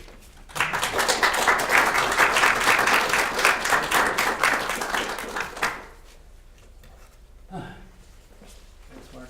If I could call the speakers up here. We have some minutes for questions and comments. That was a rich and overflowing panel of great thoughts and research. I'm sure you have many questions. Miriam, I'll start with you. I actually had questions for you, if that's okay. Great. I enjoy all the presentations. Ilil, you described the the Jewish multilingual elite. But and you point to the exceptionalism of them, and obviously if they're translating into Hebrew or into Catalan written in Hebrew script, Christians aren't doing that. But I wonder if you would comment a little bit about the character of the multilingualism, the Christian multilingualism, and ways in which it was like, or aside from the Hebrew, unlike the Hebrew translations and multilingual projects. Thank you. Of course, also among elite strata, Christian elite strata, we find traits of multilingualism. So if you're a courtier Christian and you're serving as a diplomat at in the crown, and so if you're a Christian, you are going to have access to Latin and to some extent to Arabic, especially if you're a physician.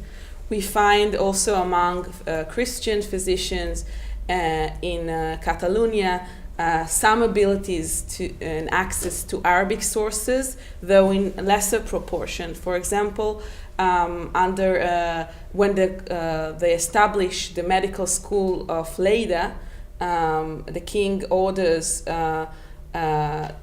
his physician to establish the school, and he's a Christian, and he asked the Jews of the era 1415, I think.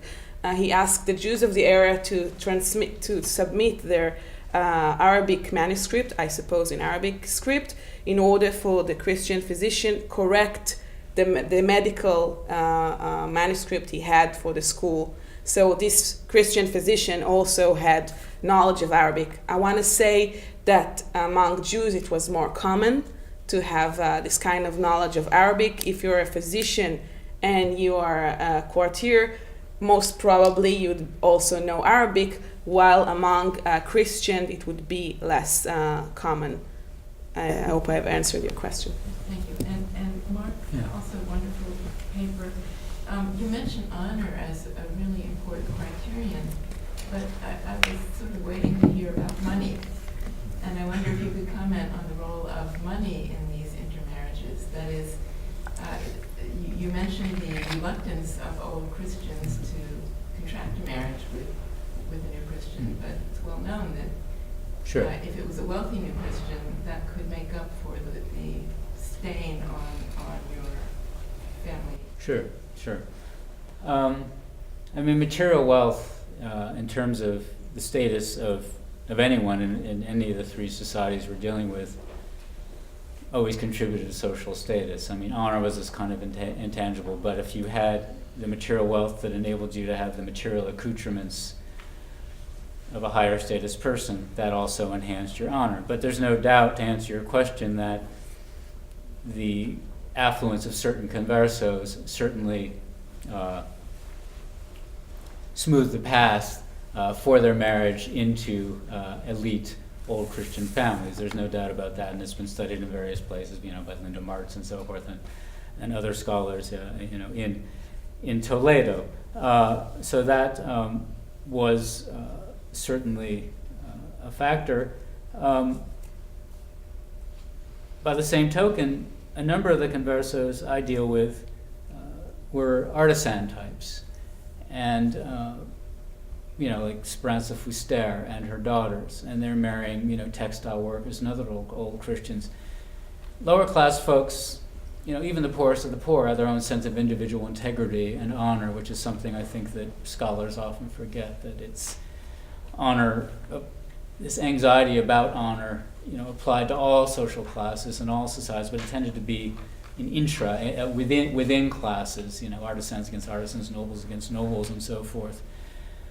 So, in the cases of converso artisans intermarrying, money there would have been less of an issue. It would have just been neighborhood connections, really.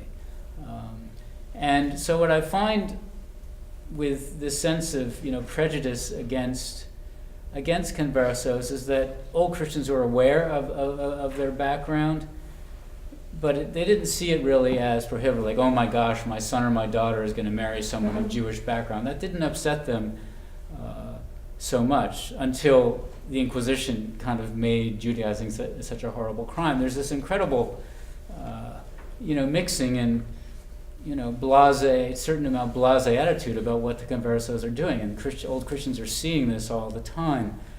But at the same time, when Christians, new or old, were competing with each other in neighborhood honor contests, which involved, verbal insults as well as physical assaults and so forth, you would use what you could against your enemy. So if you knew your enemy's wife, or even if she wasn't, having an adulterous affair, you'd call her a whore, you'd call, whatever, you'd call the husband a cuckold.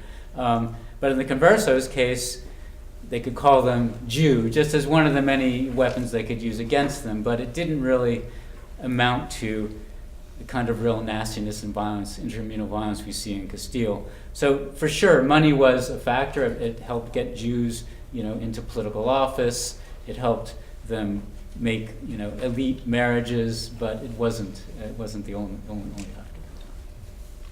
Great. We had Monica, you have your hand up, and Shai. Well, Monica first. Yeah. Well, I also have a question, I think, for everyone. Thank you very much for this great day. I had a question for Ilil. Well, one is a comment, I think, that Elom is Catalan and not Castilian. Elom is Catalan, sí. Because I thought you put it as Castilian, but probably I saw it too. The last part was Catalan. The first part was Castilian and the rest. I see. Okay, sorry. No, about what you said about the madrasa in Zaragoza, just to point out that we know that it exists, but we really do not know at all what kind of education was given there and in how far it followed the traditional curriculum in Muslim lands. And he was talking very much about some patterns of transmission of knowledge, like the philosopher, doctor, which are very strong in Al-Andalus too among Muslims and studied by Forcada and others, and also prophetic medicine, which is also very prominent among Muslims in Aragon. Medicina Profetica, I think it's prophetic medicine in English. So I was wondering about your positioning regarding Sephardic exceptionalism, and you talked about nostalgia, but I resist a little bit to explain it only in these terms, in the sense that, in my view, we should not avoid that there is also the tradition and the transmission of cultural patterns, and put it polemically, we also know that at certain periods Jews were going to Christian Spain, escaping the persecution of the Almohades.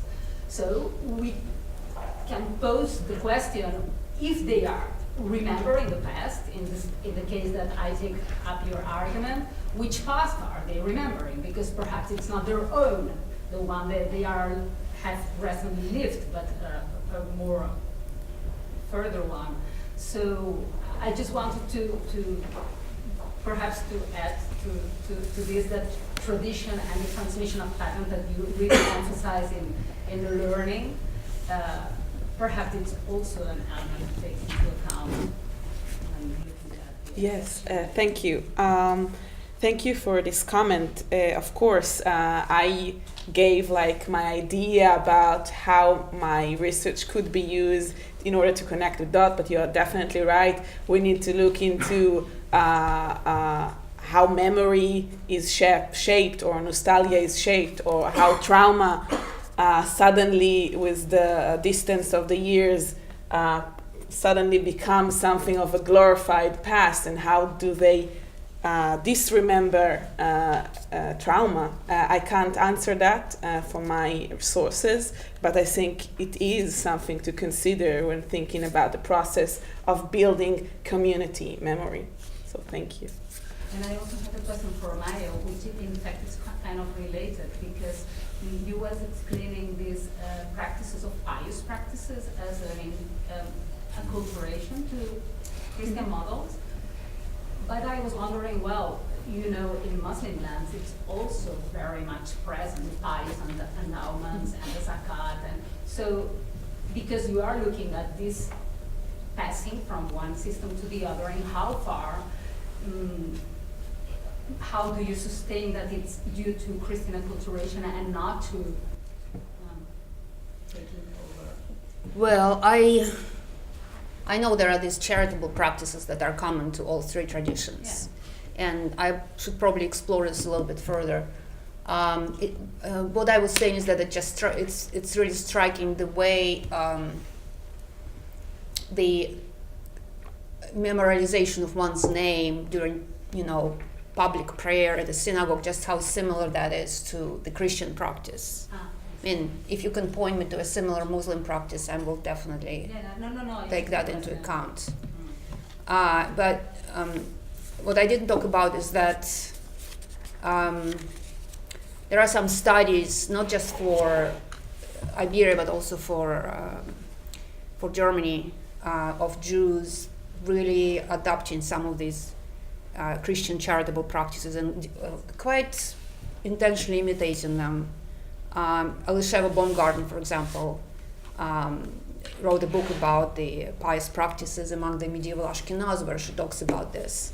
And what really strikes me as important is that something similar is happening in Spain as well, with the Jews. I mean, I think she even talks about how in late antiquity, for example, rabbis sometimes objected to making this direct connection between, pious contributions and one's salvation. But in the Middle Ages, especially in the Christian lands, as the Christian pious practices develop, we're very much seeing the Jews in the Christian lands really embracing that idea. And also another striking parallel is, and I know this is technically it's against the ecclesiastical law. This is something I did not talk about, but Jews, of course, are not supposed to be building new synagogues or dedicating new synagogues. This is explicitly against the canon legislation. But they're doing this anyway, and to me this is a practice that is so similar to what the Christians are doing at the same time, patronizing parish churches, either building, if they're rich enough, they are building new churches, or they are paying a lot of money or donating whole estates to the church in order to be buried. For example, have a family sepulcher inside the church or an altar. So there is really kind of intensification of these efforts. To be cynical about it, you might say, buy your way into paradise, but there is definitely something to that. And I think something similar is happening with the Jews living in Christian cities. And I think the number and the growth of synagogues, and obviously it's an expression of social status. It might be also rivalry between different Jewish families, because many of these synagogues were private, for private use, although they were not necessarily limited to just one's family. So all of this just makes me think that there are certain, I think this is an example of acculturation to the Christian environment. But I still need to make a stronger case for that. Thank you very much. Sure. So we have Shai, it was Shai, Ehud, and we'll come over here. So be swift and concise. Yeah, so I have two short questions for Mark and Ilil. So first of all, Mark, one of the famous and productive fictions of the family is that it's an ex-territory, right? It's a way to escape the public and to suspend some other logics that are being played in the market or in the street, like honor. And so did you encounter any cases, any places in which family members articulated other logics than the ones of honor and self-fashioning between themselves? I mean, was the family such a refuge from the public Valencian sphere? And the question for Ilil is about the grandfather and the son. You said that maybe clearly or naturally, if the grandfather knows Arabic and the grandson knows Arabic, so the father must also have known Arabic, and I'm not sure about it. we see, for example, in Sarah's book on the identity bonds, right, how much effort one has to invest in order to force the son to use Arabic. I think about the 20th century Zionist story, right? Like my grandmother knew Arabic, right? My Nebuch father doesn't speak Arabic, but maybe the rebellious son would read Arabic at the end, and so sometimes language escape a generation also. Okay, so was the family a refuge from what was going on in the public sphere? For the most part, no, because of course families are very conscious of what was going on. They socialized their children accordingly to be concerned about, how they comported themselves in public. You find, husbands and wives, in the inner sanctum of the home, conspiring against, their enemies, whom the rest of the public knows about. But if we're talking about conversos, particularly, the Judaizers, there's this incredible tension between their sense of loyalty, their faith, and their effort to maintain it, which is very much done in the private sphere with the hope that those outside in the public won't know what they're doing, and this effort to maintain this kind of honorable image in old Christian society. So, a number of people referred yesterday to, conversos kind of living this double life, which is kind of, the classic, description of conversos, but it's very true. But it is this incredible tension between, this effort to maintain one's honor in public, and if one is devoted to Judaism, to do that, in private. And over the generations, the effort to square that circle, you might say, or circle that square, whatever, was incredibly difficult. So that you would have, like some of my parents, despite their own Judaizing proclivities, wanting their children to marry old Christians. Others who didn't want their children to marry old Christians, but the children would say, like some of these conversos who emigrated to the Holy Land after 1453, or to Ottoman lands in any case. Some of the children would say, great, let's go greet the Messiah. Others say, no, I want to stay here. I'm quite happy here, and because we're honored people in society. So, yeah, I don't know if that's much of an answer to your question, but the two spheres more often than not were interpenetrated. So I like the fact that you are interested in family tradition, both for me and Mark. No, really, it shows your interest. I accept your comment. I can't tell. We do know in language acquisition in general, learned language or otherwise, that it's harder if one generation loses a language. It's much harder to restore and continue giving that knowledge of language. That said, of course, it's true. I can't tell. 1475. This is very late in time, and they perhaps exceptional family anyway. Or this Todros guy, perhaps is the exceptional that testify for not the rule. He's not the rule. He's the exceptional case. So it's possible. Yet I think it's more probable that some Arabic manuscript were around the house, that the reluctant father might have not been as interested of continuing the work of his grandfather, but he had some access to this Arabic knowledge. Go ahead. Yeah, question, remarks to Maya and to Ilil. Maya, what is for me a bit difficult is, the great question is, it's 1391. How did things in Castile develop that this event happened? This 1391 events, amazing events in a way. And you concentrated in your presentation on what happened in the 30s, 20s, 30s, 40s of the 14th century. And it's very hard to understand because things are at that period, 15 years before, 16 years before, are looking quite business as usual. Mm-hmm. And in the dynamics of the relationship between the king, nobles, Jews in between, and a kind of a party of the queen, of the king. So things look unusual. So how did we get 15 years later to this explosion? So we could not understand yet how did we get to this situation. And to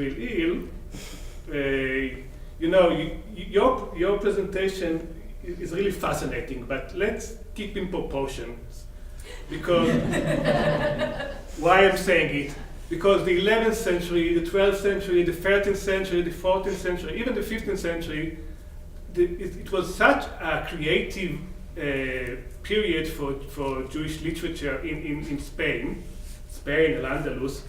But the big difference is that while in the 11th, 12th centuries, Jews are writing their creative literature in Judeo-Arabic, so in the 13th century already, most of the works are written in Hebrew, and even the most important work of that period, they invented this artificial Aramaic of the Zohar, and wrote this extremely important work, one of the most important work in the history of Jewish literature, in this invented Aramaic. So we can rejoice, and I rejoice when I see that in the 1475, Al-Constantini, the grandson, he copied the Al-Majest in Arabic. This is really wonderful, in Judeo-Arabic. This is really wonderful, but this is nothing to do with creative, being creative. So all the creativity that was during the period of the Andalusian period, written in Arabic, has really been lost during the period of the Christian Spain. Well, what can I say? I am writing a book about this, trying to understand how we get from here to there. So by the time the book is written, hopefully I will be able to answer your question. So it's not really a question that I could really answer in this paper. I think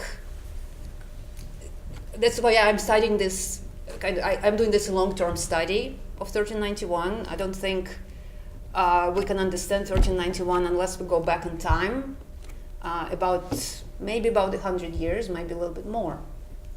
Because I would like to look at the Castilian politics as it developed over time, and it's a long-term study of royal power. That's why I'm focusing on these three kings, and how royal power changes during this period, how they respond, the Christian response, especially the responses in towns by Christian oligarchs, urban oligarchs, to royal power, how that changes over time, and I don't think it happens overnight. And also would like to understand how what it meant to exercise power as a Jew in Castile in the 14th century, and how the response to that changes over time. I think there's a growth we can definitely trace the development of this anti-Jewish discourse. I talk about this in my first book, through the petitions of the urban representatives of the Cortes, and how kind of the anti-Jewish tenor picks up in the course of the 14th century. So it's a long-term process. Also, there's a very important event that happens in the 14th century after the period that I talked about today, which is the civil war between Pedro I, who exercised power in many ways the way his father exercised power, except maybe he was less politically adept at this, and so he got a little bit careless in his executions of noblemen whom. See, his father was able to employ the carrot and the stick, but Pedro mostly employed the stick. So essentially, his half-brother Enrique Trastamare